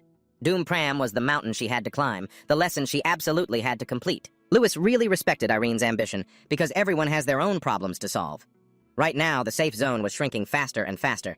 They should set out in about an hour. In that case, tonight, the only safe places left are the Central Village and Base A. Assuming both Dalian and Chucky are in the Central Village, taking it over would be a good idea. But we can't rule out the possibility that Doom is lying in ambush there. But just sitting around waiting for them to attack first wouldn't work either. The three of them would run into trouble with the safe zone. Attacking recklessly wasn't an option either. This wasn't the time to attract attention. They needed to be extremely careful. Suddenly, Lewis had an idea. There were only a few people left. Right now, just moving up one rank would earn them a lot of points. As Irene said, everyone would be acting very cautiously. Not to mention, the three of them had just caused a commotion with that brawl early this morning. It's highly likely that no one will react to their actions. That means now is the perfect chance to catch Doom Pram. Dalian and Chucky just lost all their members. The remaining survivors are very weak. They'll definitely choose to hide. But Doom is different. He'll show himself because he's confident in his skills. Besides, they couldn't just ignore him, or the three of them would be in danger too. As for where to find Doom, leave it to Lewis. He would bring him to them. That night, Lewis started crossing the forest, searching. He didn't think he could find him just by looking at the minimap. It wasn't that simple. But he could tell how many people were at a base. If it showed 3, it was the remaining group. If it was 2, it was Dalian and Chucky. And if it was Doom, it would definitely be a single dot. Just like that, Lewis successfully found a house. He stood outside and yelled, demanding that Doom come out. As expected, the person inside the house was Doom. His group looked worried when they saw Lewis arrive with Doom, afraid their teammate had been captured. However, captured? What do you mean, captured? Lewis was the one who brought him here. He never intended to set an ambush in the first place. Acting stealthily and setting traps just isn't in Lewis's vocabulary. The reason he brought him here wasn't to fight him. Doom's opponent now is Irene Prius. Doom sighed, looking down on Irene's abilities. He said she wasn't even worthy of a one-on-one fight with him. If she got eliminated now, the Master would be very disappointed. She should have tried to last a little longer to increase her rank. However, that wasn't Irene's goal in this competition. Doom Pram was her goal. Irene Prius, she's truly strong, but she always ends up in second place. She said she felt very anxious because she lost to Doom Pram every year. I heard it's because of her family, so it's hard to know the full story. She doesn't share much. Lewis thinks her way of facing things is to be confident about what kind of mage she will become. That's why he helped set up this confrontation for the two of them. Irene immediately attacked with an ice storm. However, Doom was no ordinary opponent. He blocked the attack and countered. The entire ground shattered. Doom, with eyes as sharp as blades, was looking at Irene. It seemed like she was in a very bad situation. Doom countered with his sword. There was absolutely no way for Irene to dodge the attack. Lewis stepped in to help her. He had said he'd let Irene attack first, not that he'd let her finish him off all by herself. He couldn't afford to lose a valuable teammate like Irene, even if it meant affecting the outcome of the match. Lewis began to challenge Doom. Now he would face him alone. Lewis had learned from Gooter how to deal with a swordsman. For a knight, the most important part is their feet. It's not just the anchor that adds power to a sword thrust, but it also helps predict the enemy's next move. So if he focused on Doom Pram's feet, he might be able to defeat him. He charged forward proactively, sword in hand, his heel touching the ground to build up power. This is it. Lewis twisted his body, neatly dodging the sword strike. But just when he thought everything was going according to plan, the magic from the sword suddenly drew Louis's blood. He said he's not a knight, but a mage. People often say there's no such thing as a magic swordsman. That's because they've never seen a real one with their own eyes. Doom attacked relentlessly. Lewis was now completely on the defensive. He had never fought an opponent this strong before. Up until now, when facing mages, Lewis's method has always been to use time refraction to get close, then create an opportunity to exploit his opponent's weakness. But Doom Pram countered this by using his sword. A light slash was all it took to leave another wound on Lewis's leg. This is called radiation impact. This wound will continue to absorb movement, and eventually, he'll be completely trapped, just like Irene. Now it's time to end this. He thrusts his sword into the ground and then casts the level 5 magic, Demon Wings. The sheer pressure blows everything around him away. The ground cracks and shatters, sending rocks flying everywhere. Lewis barely manages to take cover behind a boulder. He truly lives up to his reputation as the annual champion. He's just too strong. He tears a piece of cloth from his sleeve to bandage the wound. Standing in the middle of a flattened wasteland, Doom sighs, expressing his disappointment. He had placed too much hope in Louis. Just then, he steps out from behind the boulder and admits that Doom is indeed very strong. For a moment, he thought Doom was an impenetrable wall, but there's no way Lewis would give up. That thought has never crossed his mind. Too many people have put their faith in him. That's what drives him to break down this wall. Lewis raises the rings on his hand. Doom thinks this guy must have completely lost his mind. He's going to step up and teach Lewis a lesson, see if he can still run his mouth. Lewis uses the Goblin Fury skill. Flames engulf his body. He warns his opponent to watch his mouth or he'll get his teeth knocked out. With that, they both charge at each other. If Lewis can't dodge this attack, he's dead for sure. But he's no pushover either. Two immense powers collide head-on. The ring on his hand blocks the sword. The tension is clear on both of their faces. It's obvious that their opponent's strength is nothing to scoff at. When the notification appears, damage immunity ring activated, resisting physical damage. That's when Doom's sword shatters, and he himself receives a wound on his shoulder. Lewis seizes the opportunity to kick his left leg, sending Doom tumbling to the ground. Lewis stands before him with the air of a victor in battle. He declares that Doom is not on his level. The only thing he has is an arrogant nature, thinking he's superior to others. And to end things, Lewis will give him one punch. And so he successfully defeated Doom Pram. Only now can Seta finally breathe a sigh of relief. If Lewis had lost, the next one to get his butt kicked would have been him. Who else could it be? However, this victory was really thanks to luck. He almost lost. The person with the most mixed emotions right now is Irene. Lewis walks over and apologizes for interfering in her match. Irene gives an awkward smile, saying she should be the one saying that. Irene put the whole team in danger because of her selfishness. And because of Lewis, she can no longer achieve her goal in this competition. Irene no longer cares about that. Her goal isn't to defeat Doom Pram anymore. Irene's new target is Lewis, even though she knows this goal won't be easy, but she still believes that one day she will definitely surpass him. So, a total of 5 people remained, including the 3 of them. Dalian and Chucky fought back fiercely, but they were no match for Lewis's team. Finally, after a fierce battle, those 2 were also eliminated. And then there were 3. Seta never thought he'd make it this far. Lewis turns and asks if everyone wants to have a final match, but Irene refuses. She says she isn't in top condition right now and will try harder next time. So they agree to a rematch another time, as Irene seems really tired. That means Lewis's opponent now is Seta. Seta puts on a show. Even if you're the team leader, I won't go easy on you. You haven't seen my true skills yet, have you? So bring it on! But we all know how this ends. Seta gets sent flying like a bird after one punch. And with that, the match is over. Everyone starts a victory party, congratulating the Academy's representative for taking first place. Seta and Irene are there too. They had fought side by side for so long. How could they possibly miss the chance to congratulate him? As for Seta, he was determined to come along. Seeing everyone talking and laughing together like this, that makes him feel very happy. After the battle for survival, Lewis became the sole number 1. Although Doompram had many kill points, his low survival score caused his rank to drop. Although Dalian and Irene were on the list of championship contenders, they still ranked below Lewis. If he can keep this up, then victory will no longer be a distant dream. Jason is going crazy with happiness. He never thought he'd see the day he'd be sitting at the same table as the goddess Irene. He could die happy now. Everyone starts raising their glasses to celebrate Louis' victory. The atmosphere makes everyone feel incredibly happy after the results of the competition. People start gossiping about Lewis. They think there's no way he can win this festival. Doom is the one most affected. He can't believe he lost. He let his guard down, and never imagined that Louis' target wasn't him, but his sword. Doom realized it as that split second, but still swung his sword, thinking victory was certain.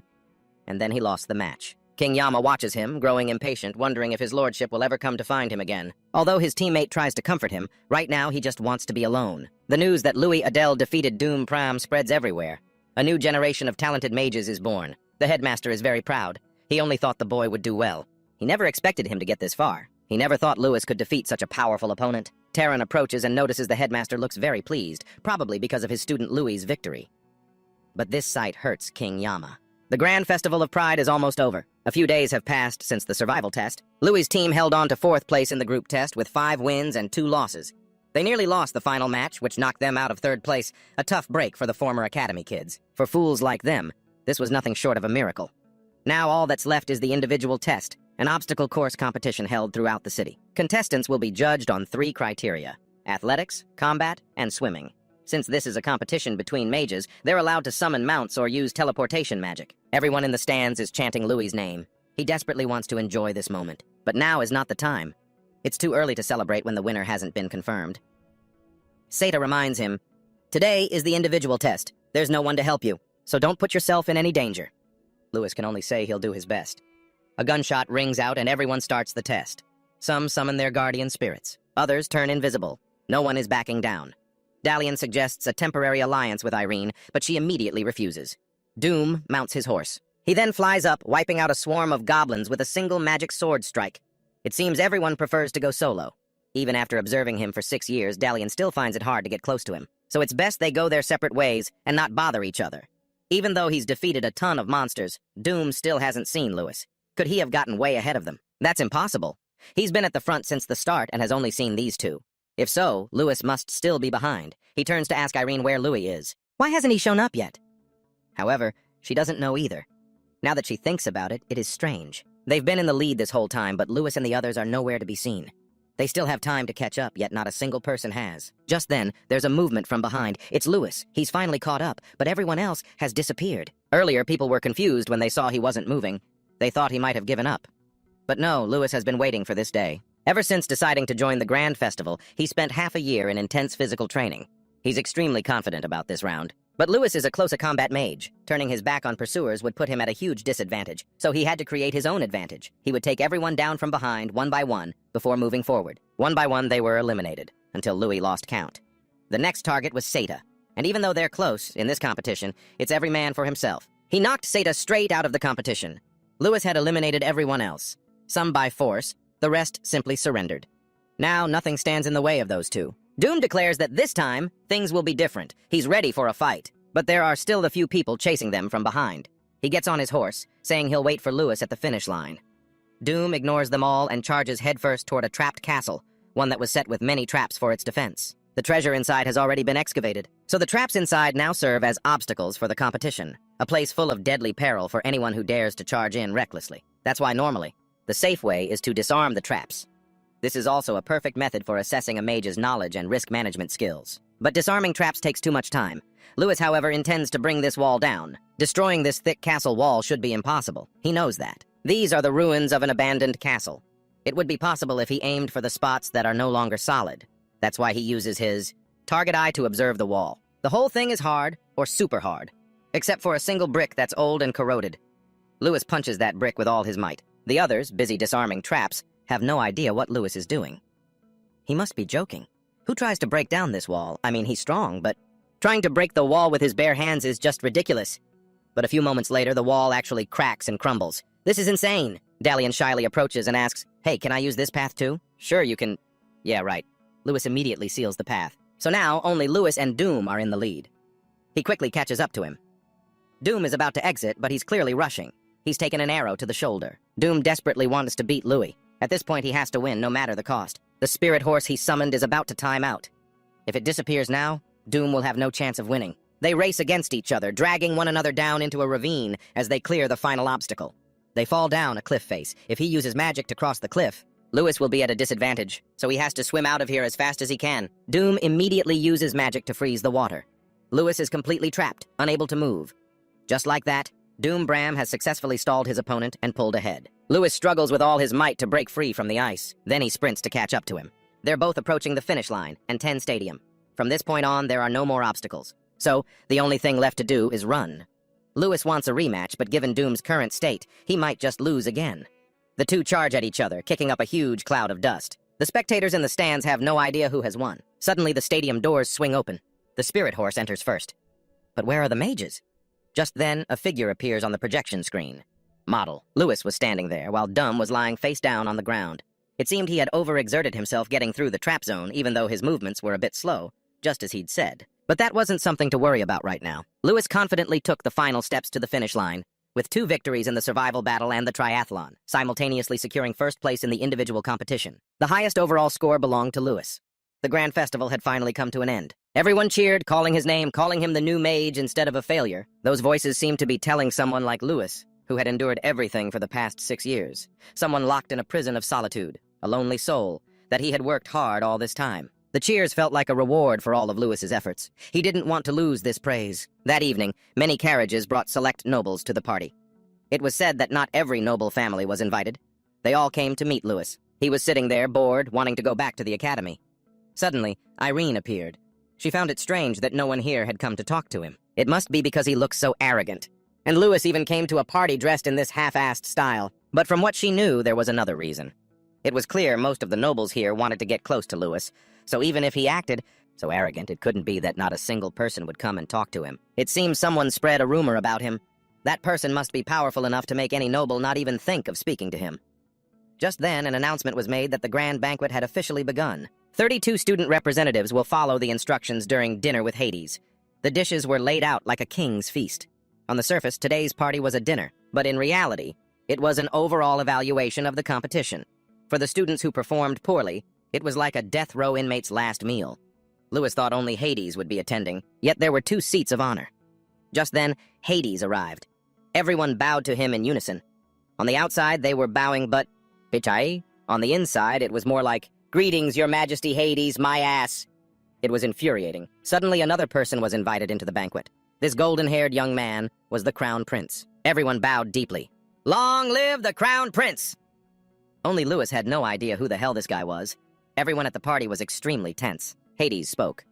"Not a single one of the 10 Crusaders managed to beat Louis Adele, not even once. Is the skill gap really that large? How disappointing. I'm ashamed to even call you my disciples." Dum lowered his head, promising never to perform so poorly again. The man believed that second place was a rank for the incompetent. This grand festival proved the old saying right. Even a small stream can hold a dragon. This atmosphere was not the least bit comfortable. It felt like this party was set up to humiliate the 10 Crusaders, and Lewis was just the tool Hades was using to do it. But he wasn't the only one making him uncomfortable. This guy had been staring daggers at Lewis from the moment the party began. Crown Prince Somerton. Although he started in the disadvantaged position of being the third prince, with his brilliant strategic mind as his weapon, he successfully ousted his own brothers from the kingdom and became the sole crown prince. A man skilled in both scholarship and combat, he was nearly perfect in every aspect. He remembered Irene's words. "It seems someone spread a rumor about you. That person must be powerful enough to make any noble not even think of speaking to you." Hades asked Lewis how he felt after winning the festival. He was silent for a moment, then said he felt uncomfortable. Lewis was satisfied with the results of the competition, but he wasn't comfortable at all, because his achievements were being used to criticize and belittle the honor and effort that the other students here had put in. Irene quickly tried to stop him, afraid he would go too far. This sent a chill of fear through everyone sitting at the party. Hades asked again, "You mean you don't want your results to be used to put others down? But isn't a sense of inferiority one of the factors that helps people grow? You understand that well, don't you? In my opinion, it seems more like you're inciting others to be hostile towards me. There's a difference between pointing out their weaknesses and encouraging them to try harder and inciting hostility by harping on their failures. Aren't those two completely different things? And I don't come from some small stream either. My hometown of Adele is a small place, but it's more beautiful than any lavish palace," Lewis answered confidently. He asserted that his Zenith Academy wasn't a place for others to look down on and call a small stream. This fierce rebuttal from Louis surprised Hades. The Crown Prince immediately burst out laughing. He acknowledged that Lewis was really something else, daring to talk back to the old man. "Oh, man. I'm laughing so hard my stomach hurts. This is hilarious. I'm tearing up. Where did this guy crawl out from? Haha, I thought he was from some backwater place. So it's the small and beautiful Adele, is it? Small but very beautiful, huh? I'll have to pay it a visit sometime," the Crown Prince said in a sarcastic, prodding tone. Hades said, "I understand your feelings.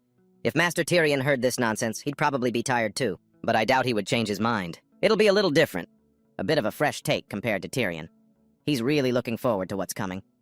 And with that, the party tonight comes to an end. However, the third prince directly requested to have tea with Lewin, and he wasn't about to take no for an answer. The two of them sat talking in a private room. He didn't know why the prince wanted to talk in here, but it certainly wasn't to congratulate him on the grand festival. Turns out this third prince wants Lewis to work for him from now on, and this time he won't accept no for an answer either. He's giving Lewis 1 month to get his affairs in order. He'll transfer him to the cavalry training grounds and arrange for his living quarters there. And the matter of his citizenship, too. How can the prince's right-hand man be a foreigner? Lewis wondered. The Empire already has countless talented mages, like Dunn, for example. So why would they need a new mage like him? No matter how strong he was, he still ended up losing to Lewis. And he has no desire to keep a failure by his side. One more thing. After our talk today, remember this well. I prefer hearing yes over questions. The first reason is that the old man has been recommending Lewis for several years. He kept telling the old man to consider which mage. Sha was talented enough for him, but he never mentioned anyone's name. The second reason is that he likes your guts. The kind of guts to show up in ragged clothes in front of a bunch of leaders. The kind that craves power and dares to express disagreement with the old man. And finally, the kind that repeatedly questions the prince despite his warnings. In politics, sometimes you need a guy who knows how to stir things up. Lewis proceeded to ask another question. So my job is just to offer advice? Is that it? The prince wants Louis to protect him from his damn older brothers who don't want their little brother to be the crown prince. Louis showed his displeasure. He knew he'd say that, which is why he warned him beforehand that he wouldn't take no for an answer. Lewin knew this could be a once-in-a-lifetime opportunity, the chance to become the right-hand man of the most powerful prince in the Empire. After all, most mages choose to align themselves with power. Even the Magic Tower, which claims to be dedicated to magical research, is no different. If he passes up this opportunity today, he might regret it for a long time. But Lewin didn't want to be anyone's mage, so he flat-out refused. The prince thought he was being perfectly rational. But the truth is, Lewis was just being completely nuts. This was a once-in-a-lifetime chance, yet he insisted he wouldn't regret it. Then he bowed to the prince and left. It's as if today's conversation never happened. Everyone sees you as the brightest jewel of this year's grand festival, and his hobby is collecting jewels. And to this day, there has never been a jewel he couldn't obtain, because the ones he can't have, he destroys. This could also be seen as a warning, and it was clearly a threat. Right now, Lewis doesn't even know if he made the right decision. Was it the right one or not? In the end, though, he just wants to be a mage with his own unique style. Somerton was very curious about the name the old man had recommended. He seems very special. It looks like things can't be resolved the easy way. Although the prince threatened him a bit, it doesn't seem to have had any effect. Of course, he's not going to give up that easily, especially when it comes to his collecting hobby. In the end, Lewin will belong to Somerton, because he has already decided. Lewin went back to his training duties, and with that, he was done for the day. He lay stretched out on the grass.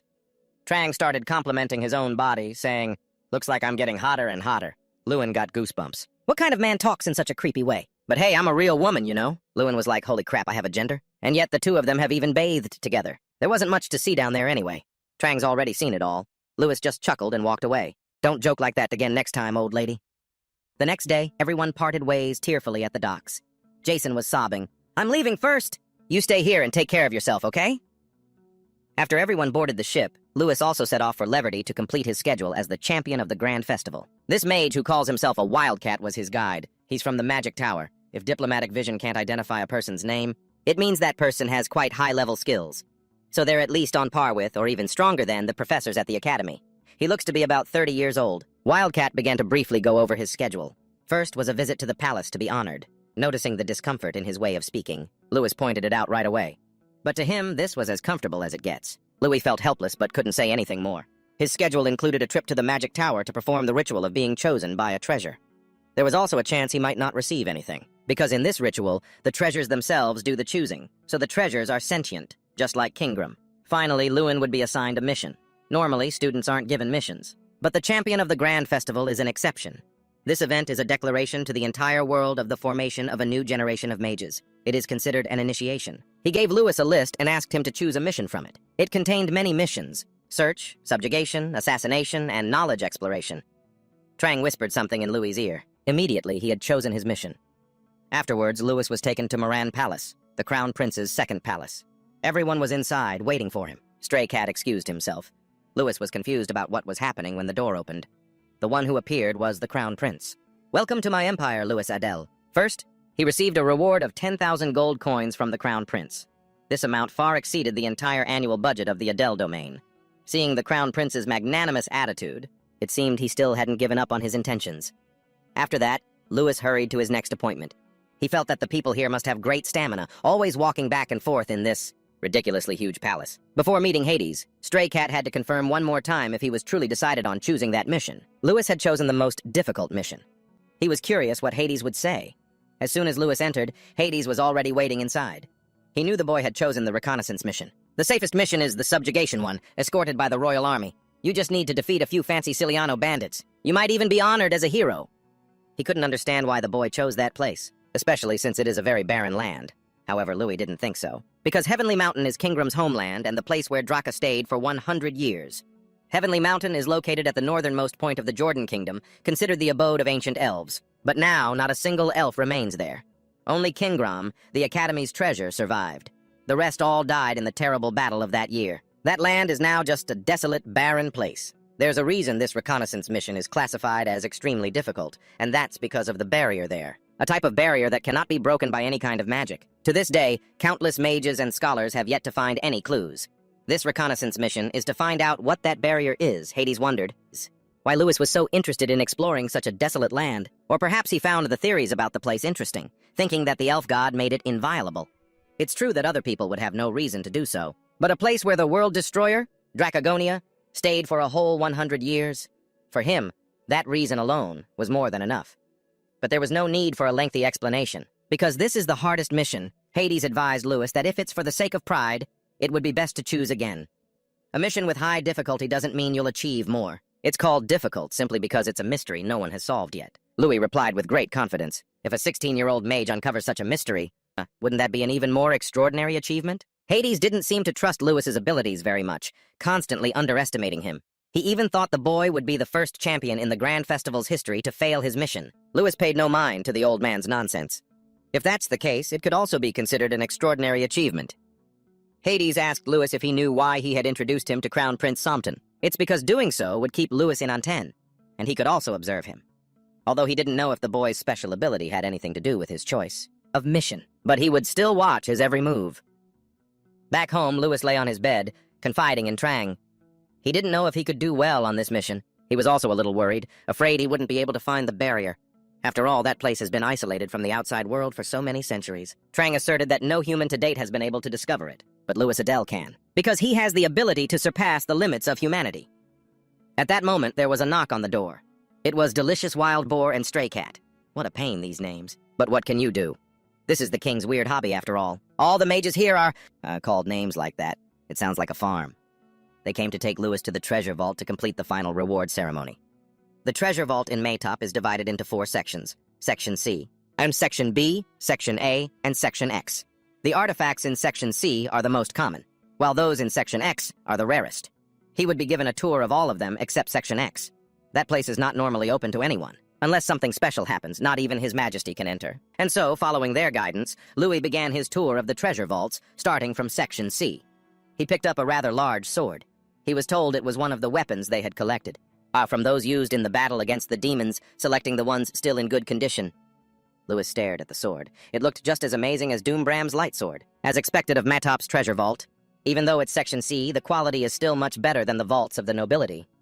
Next was an in-depth book on the shape-shifting of tin, a Draa, a book that was no longer in publication, and this copy was 100 years old. There were many different kinds of books here, like Beyond the 7 Levels of a Mage's Journey, Exploring Uncharted Lands, and The Search for Ancient Creatures. Louis wanted to read these books during his time in the tower. Occasionally, the master of the tower would grant permission to read them, as long as one didn't try to keep them. Area B is a treasure trove of knowledge, from ancient spellbooks to rare historical documents and legendary manuscripts. But ignoring the temptations of Area B, Louis proceeded to tour Area A. However, not a single treasure in Area A reacted to him. Louis turned to ask the 2 mages if anyone had ever failed to be chosen by a treasure before. No. Well, it's happened, but it's very rare. For a mage to even enter Area A and be acknowledged by just 1 or 2 treasures is proof of their extraordinary ability. In his case, not a single one reacted to him. It's truly disheartening. Seeing this, Trang chirped to lift Louis's spirits. There's nothing to be disappointed about. This stuff is just garbage anyway. To humans, these things might be considered precious, but there are other things that are truly rare. As Trang spoke, it pointed to the door of Area X. In there's something created by a dragon. It reeks of an unwashed dragon. Besides, no matter how rare the treasure is, how are you supposed to get in there? For now, just focus on what's in front of you. Suddenly, a blue light enveloped everything. It emanated from the door of Area X. The 2 mages were terrified because this special event hadn't happened in 56 years. And then, the inevitable happened. Louis Adele had resonated with the Fang of Kun Khan. The 3 great treasures stored in Area X were the Scepter of Angon, the Scales of Mosi, and the Fang of Kun Khan. These 3 treasures all had one thing in common. They helped their master reach the pinnacle of fame and glory. The Scepter of Angon was forged by the hands of the mage of the same name. He was the very first human mage. The scepter has the ability to infinitely amplify the destructive power of magic, and it is the symbol of the supreme mage. 56 years ago, Teleron was chosen by the Scepter of Angon, and throughout history, anyone chosen by the scepter has always risen to the peak of glory, becoming the master of the magic tower, the Scales of Mosi. Is an impenetrable suit of armor capable of resisting any attack and any type of magic. Once every century, this armor chooses a master. All who have been chosen have become legendary knights. As for the Fang of Kun Khan, it is a treasure from the Goblin Chief. The first one, and also the most mysterious. For hundreds of years, it has not chosen a single master. Yet, it chose Louis Adele, meaning his destiny is to be the new owner of the throne. Louis lifted it with ease, while they had struggled just to bring it into the tower. They even had to mobilize several generals for its transport. This Fang is not something one person can just lift, like it was nothing, because it carries the attributes and strength of a goblin. Teleron began to piece everything together. The ability reminiscent of a goblin, being chosen for a reconnaissance mission in the heaven-defying mountains. The Fang of Kun Khan, the first goblin chief. He immediately ordered his subordinate to summon the clairvoyant mage. Louis had decided to move to the west. This was to make the journey to the heaven-defying mountains more convenient. The time limit for the reconnaissance mission was 1 month. Wildcat gave him a stipend, an ID card, and a mana train ticket. Wildcat seemed to have something he wanted to say to Louis. As mages of the Magic Tower, they were not allowed to express any personal opinions. But as a senior, there really was something he wanted to say. The Magic Tower is a wonderful place for mages who are under its control, but it will be an incredibly cruel place for those who are not. Be very careful and always question everything. Louis took Wildcat's advice to heart. The ancient castle of Tesserin was located in the city closest to the heaven-defying mountains. It was built for the purpose of protecting the continent from goblin invasions, also known as Hell's Shield. For that reason, the walls of Tesserin were built much higher than those of other castles. It was also accompanied by a mighty armed force and an iron will. That's what Louis had read in books. But seeing it so desolate now, it was clear it had lost its purpose. It was originally built to stop goblin invasions, but the threat from the goblins had vanished on its own. Because of that, the guards now dared to drink themselves silly in broad daylight. The place where people once fought with resilience was now a thing of the past. A big, scarred guy came to intimidate and rob Louis. But Louis paid him no mind, simply placing a hand lightly on his shoulder. It was enough to make the man fall face first into the ground, his butt in the air. Louis went to a small inn and woke up the innkeeper, who was fast asleep, telling him he wanted to rent a horse. But there were no horses left here, and there were no other rental places around. This was the only place in Tesserin with stables. It's called a stable, but there are no horses? What a joke. The truth was there were 3, but someone had already rented them that morning. Normally, this place is very quiet, but for some reason, customers came in droves today. Startled, Lewis had to ask the innkeeper again. The owner confirmed that it was only for today. It's only busy today. Normally, not a soul comes by. He began to suspect something. It was too much of a coincidence. Trang had sensed it since they boarded the Mana train. Someone was watching them. And just as it said, a mysterious person, completely cloaked, was monitoring their every move. After realizing they were being followed, Lewis acted immediately. First, he asked the innkeeper to notify him right away if anyone came asking about him. Next, he set the bait by taking a walk around Tezerin. They would have to wait for Lewis to go out before they could come and ask about him. It was obvious they were people from the Renak Empire. Louis wasn't sure if they were sent by the Crown Prince, angry that he had rejected the offer, or if it was the ever-curious Supreme Mage. But in short, Louis didn't want to meet either of them. He needed to resolve this, before heading to the peak of the heaven-defying mountains. He now knew for sure that he was being watched, but he couldn't let them keep tailing him. However, the innkeeper reported that no one had come looking for him. Not a single soul, ever since Louis left the inn. But there was one thing the innkeeper found very strange. There was a period where he lost his memory for about 3 minutes. No matter how hard he tried, he couldn't remember. Louis knew this was a mind control spell, a level 6 magic. It's a type of magic that invades and controls another person's mind. The controlled person loses all memory of that time. While they are being controlled, the caster sees these memories instead. This opponent was not only strong, but also very cautious. If they saw the innkeeper's memories, it meant they now knew that Louis had realized he was being followed. After returning to his room, someone had left a note on his headboard. I mean you no harm, so don't waste your time looking for me. Just carry on with your mission. For Lewin, who was already furious, barging into his room like this and telling him not to worry was nothing short of a threat. At this point, if they wanted a fight, he'd give them one. Touch him, and he'd burn them to the ground. Lewin ran outside as fast as he could to find them, opening his minimap to locate those damned mysterious figures. Seeing this, the heavily cloaked figures immediately gave chase, but with no intention of killing him. Both sides were ready to play with their opponent. The wizard's men landed with a roar in a desolate patch of land. They looked around, searching. One of them spoke up. The sorcerer's trail has vanished. But the old wizard thought otherwise. He hasn't vanished. He's waiting for us. Just as he finished his sentence and they took a few more steps, a sound came from the nearby barrels. Lewin had been lying in ambush there all along. He leaped out at the perfect moment, attacking and catching the old wizard's men by surprise. He punched one of the wizard's henchmen straight in the face, then turned to look at the remaining one. This terrified the man. In a frantic panic, he cast a spell to attack, but Lewin, without a word, shattered the magical barrier. He punched the henchman straight in the face. The man was hit and fell right at the old wizard's feet. At that moment, both sides stood motionless, waiting for the other to make a move. Suddenly, the old wizard burst out laughing. I was just wondering what kind of person you are. So you really are a monster, aren't you? Lewin's face darkened, his eyes cold and menacing. Who are you? The old wizard was still smiling. The Archmage of the Wizard's Tower sent us here. To protect you young folks, of course. Lewin took a defensive stance, questioning him. You look more like spies to me. The old wizard gave a sinister smile. It's all the same, really. In any case, you look like you're having fun. Then the old man vanished before Lewin's eyes, leaving behind the words, see you later. Lewin approached the 2 henchmen he had knocked out, looked at their necks, and hesitated. This skull tattoo? They're dark mages. Trang didn't quite understand, so Lewin explained, it's a secret group. A group of mages from the tower who handle the dirty work, the mysterious dark mages. They only reveal their group name and tattoo. Their purpose, rank, or leader is unknown. Trang asked anxiously, so what's your impression after meeting them? Lewin stated confidently, they're no match for the representatives from the last major tournament. Trang grew worried, but we haven't confirmed the other person's strength. He stood there analyzing. They used level 6 magic.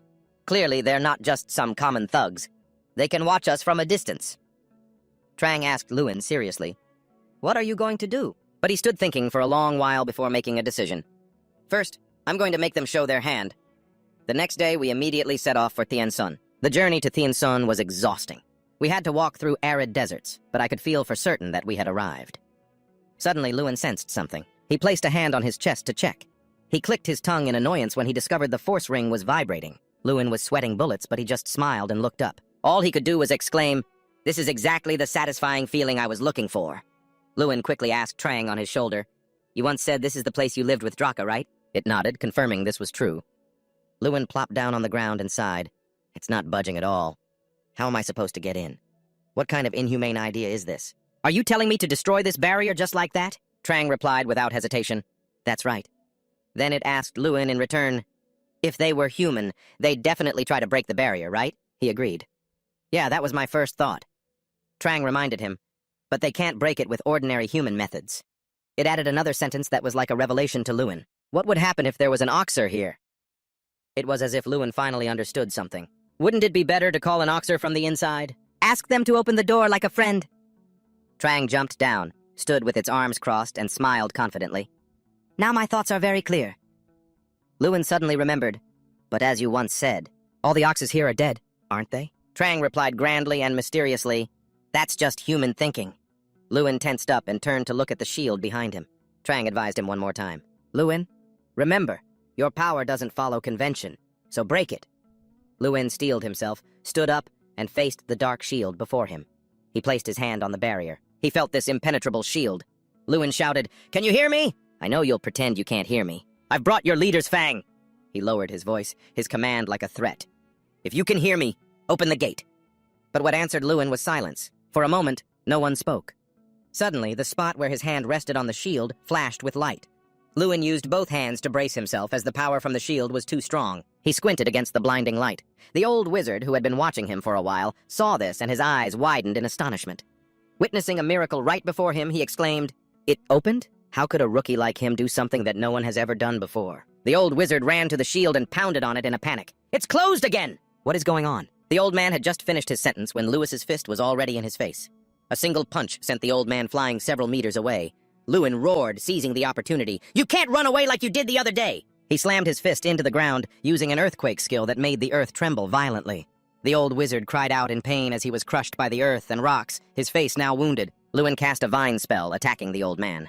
The vines wrapped tightly around the wizard, pinning him to the ground, unable to move. He wanted to open his mouth to speak, but he couldn't. Lewis sneered. Did you really think you could get close to me this time? What level are you even on, huh? Let's end this game early. Just as Lewis let his guard down, a shadow shot past above his head. It was the guide goblin aggressively lunging towards the old wizard. A club came crashing down on the old man, its head splattered with blood. Lewis stood frozen, still not understanding what was happening, as the guide goblin slowly turned to look at him with a dark gaze. He radiated a threatening aura. Answer me, human! Who are you? Trang whispered a reminder in Louis's ear. Remember this. They are created with evil thoughts, just like beasts. Luckily, I was able to enter the barrier on Cheonsan Mountain, and as soon as I stepped inside, it was like entering another world. A group of other goblins surrounded Lewis. What's a human smell doing here? But he smells exactly like us. Trang quietly warned him. Master, be careful. They don't have the same morals as humans. Lewis nodded in response. I know. He thought to himself, I'm guessing he won't do anything to me right now because of Kun Khan's fang, but I have no idea when they might turn on me. Lewis remained cautious, quietly following behind the guide goblin. After a while, they arrived before a mountain. The goblin spoke up. We're here. This is the summit of Cheonsan Mountain. Lewin, not paying attention to his surroundings, wondered, There's still another peak up there, isn't there? Suddenly, the entire ground began to shake, startling him. Hakan stood towering over Lewin, which confused him. This isn't the summit, but that's a goblin. He introduced himself. I am the leader, Hakan. Human, I hear you possess the holy relic of Kun Khan. Lewis's jaw was still hanging open, his mind racing in shock. Is he that much bigger than the other goblins? Hakan spoke with some cheerfulness. We welcome you as a guest. I've decided not to tear you to shreds and feed your corpse to the eagles. Who are you? Lewin, regaining his composure, replied, I thought I already explained this at the gate, but I am the one chosen by Kun Khan's fang. Hearing this, Hakan looked slightly displeased. Lies. That is not an item a human can handle. Lewin was insistent. But it's the truth. He then took out a large fang and held it up. I can show you. Hakan burst out laughing. An interesting human. I could smell our kind on you. And I also smell the scent of power. Lewis didn't deny it, admitting confidently, That's right. I'm pretty strong. Hakan's voice softened a little. Then answer me, human. Who are you? Lewin was about to answer but paused for a moment to signal Trang. Then he asked Hakan, Do you know of Dracagonia? That is the name of the dragon that lives on this Cheonsan mountain. Hakan was shocked and shouted, How do you know that name? Lewis replied calmly, I heard it from Kingram. He was shocked yet again. Kingram. He's still alive? Lewis explained, He is living as a relic in my academy. I guess you could say he's considered one of the professors? He smirked and asked Hakan again, You're curious about who I am, aren't you? Lewis began his introduction, but much grander this time. I am the friend of Kingram, who was once the leader of the Cheonsan Mountain Summit. I am also the one chosen by Kun Khan's fang, and I am the inheritor of the world-destroying power of Draa. Lewis, with his small body, stood before the massive goblin and stated his name. My name is Louis Adel. With all of that, Do you still plan to crush me and feed my corpse to the eagles? Hyken broke into a smile as bright as sunshine. We will welcome you with open arms, human. Louis couldn't believe his ears, sweating profusely, shocked by the thunderous cheers. Did he just say he would welcome me? Trang spoke seriously. The goblins have a rite of passage, even when welcoming newcomers. If you want to be welcomed, you must prove your own worth. It stared intently at Louis as it gave its solemn warning. Omerta appeared before him, while Trang explained that the rite was arm wrestling. Omerta flexed his muscles excitedly. I am Omerta, son of Omeru Khan. Are you the human we are to welcome? Louis was panicking internally. Are you telling me this giant is my opponent? I think there's been a mistake. The two of them got into position amidst the roars of the other goblins. Crush that human, Omerta, Louis asked Trang nervously. If I lose the arm wrestling match, they won't actually throw me to the eagles, will they? It just gave a forced smile. I'm not so sure about that. The two began to focus, preparing for the match. Lewin thought for a moment. It's true this giant goblin is here to intimidate me, but that doesn't mean I should just rush in blindly. A match between a goblin and a human, it sounds ridiculous. But I also have special powers granted by a relic. Ever since I got Kun Khan's fang, my strength has increased by 1,000. Now my strength is at 3,520. This might be possible. Omerta commented, I didn't think you were an ordinary human. The feel of your hand is completely different. Even though you're human, I won't go easy on you. Lewin grew excited as well and challenged back. That's right! Try to defeat me once and for all! Another goblin stood between the two as a referee, shouting, Get ready! Before yelling, Begin! To start the match. As soon as it started, Louis tensed up, flexing his strength so much that his biceps bulged and tore his sleeve. Seeing this, Omerta paused for a moment, surprised by the sight. Amidst the cheers of the other goblins, neither was giving an inch. Louis looked exhausted, his face scrunched in pain. Is it over already? Then, with a determined shout, Louis showed his resolve. This is my last chance! But just as the hairy goblin psyched himself up, Omerta defeated Louis with ease. He was completely shocked at how quickly he had lost, his face turning pale. The referee simultaneously declared Omerta the winner. Louis flopped onto the ground, sighing. I lost, even though I gave it my all. He worried, his hands trembling. So am I going to be thrown to the eagles to be eaten now? While Louis was in a daze, the referee spoke up. Get up, human. You managed to hold your own, even against Omerta, the most skilled warrior of Heavenly Mountain. That's truly something to be proud of. Louis thanked him for the compliment. At the same time, the system announced a new quest, noting that the goblins of Heavenly Mountain deeply respect strength. Trang also praised him. You did well. You've won the support of the goblins. Louis questioned him. You didn't tell me this was going to happen, did you? You just said it took Draa 17 years to beat Omerta, right? I'll do it in a month. As soon as the arm wrestling match ended, a feast had been prepared on the small mountaintop. Louis was amazed. It's hard to believe goblins are such good cooks. But Trang took it another way. I know the food has a very strong smell. The smell is so... He shook his head to show that wasn't what he meant. Louis was also quite curious. But why do the goblins here live so secluded in this monastery? His face grew serious, a bit worried. Looking at the goblins, he thought, somehow I have a feeling I'm going to overcome something more important than this quest. Omerta walked over and called out to Louis. Strong human! He turned his head and greeted Omerta. The goblin asked him directly, What are you planning to do with the fang of our first chief? Louis didn't understand and asked, What can I do with it? Omerta made an offer. If you want, I can help you make a weapon fit for a human. Louis was stunned by Omerta's offer. What? Louis remembered when he was still in the cave. He held Kun Khan's fang and showed it to Trang, asking, What is this? Trang began to explain enthusiastically. This is the main source of power. Whoever in the August tribe inherits it will become the strongest. But Louis cut him off. I mean, what is it used for? Trang explained. Ungale's scepter and Mossie's scales have very clear uses. Louis thought differently, imagining the two items being used as a pointer stick. Behold the magic pointer, Trang advised him. Just hold on to it for now and figure it out later. It will only help you increase your power. Louis nodded eagerly in agreement. Back in the present, Omerta smiled brightly. If you want, I can make it for you. A weapon for a human. In his heart, Louis made a decision. I have it, but I don't know how to use it. This is an unexpected opportunity. Omerta examined Kun Khan's fang. It was so heavy and hard that it seemed no one could possibly work with it. But for Omezusira's iron trap, it's entirely possible. Trang seemed to understand. An iron trap is just like a human blacksmith. Omerta turned and asked Louis, Do you have any ideas for a special kind of weapon, human? After thinking for a moment, he made a decision. So, you can help me make exactly what I need? Half a month had passed since Louis arrived at Heavenly Mountain. He was thinking while hiding in a bush when a goblin shouted at him and pointed in one direction. Over there, human! Louis leaped out. Quickly, let me handle it! He reflected on that period of time.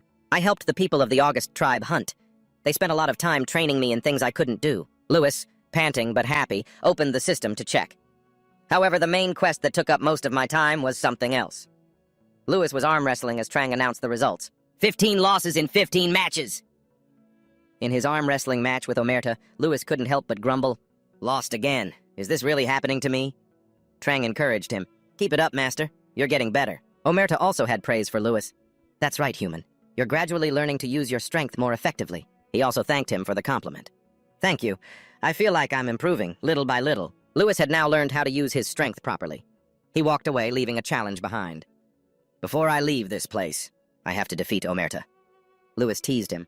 "Are you hesitating, Omerta?" The goblin quickly denied it. "Not at all, human. In arm wrestling, you don't stand a chance against me." A few days later, during a regular arm wrestling match, Omerta was stunned as his hand was slammed down by Lewis. Trang also announced the results, still in disbelief. 17 matches, 16 losses, 1 win. Lewis leaped up, raising his arms in celebration and shouting, "I won!" At the same time, a notification appeared on the system. Lewis had completed the mission and received a reward. Omerta was impressed. "You just keep surprising me." "I lost, young Master Adele." Lewis rubbed his wrist and asked him, "This is the first time you've called me by my name like that, isn't it, Omerta?" Omerta turned and walked inside. "It seems you're ready now." Lewis didn't understand and asked back, "Ready for what?" Then he suddenly remembered. "Oh, is it finished?" Omerta called him over. He spoke up. "Actually, it's been finished for a long time. I've been waiting for this moment to give it to you." Lewis was a little confused.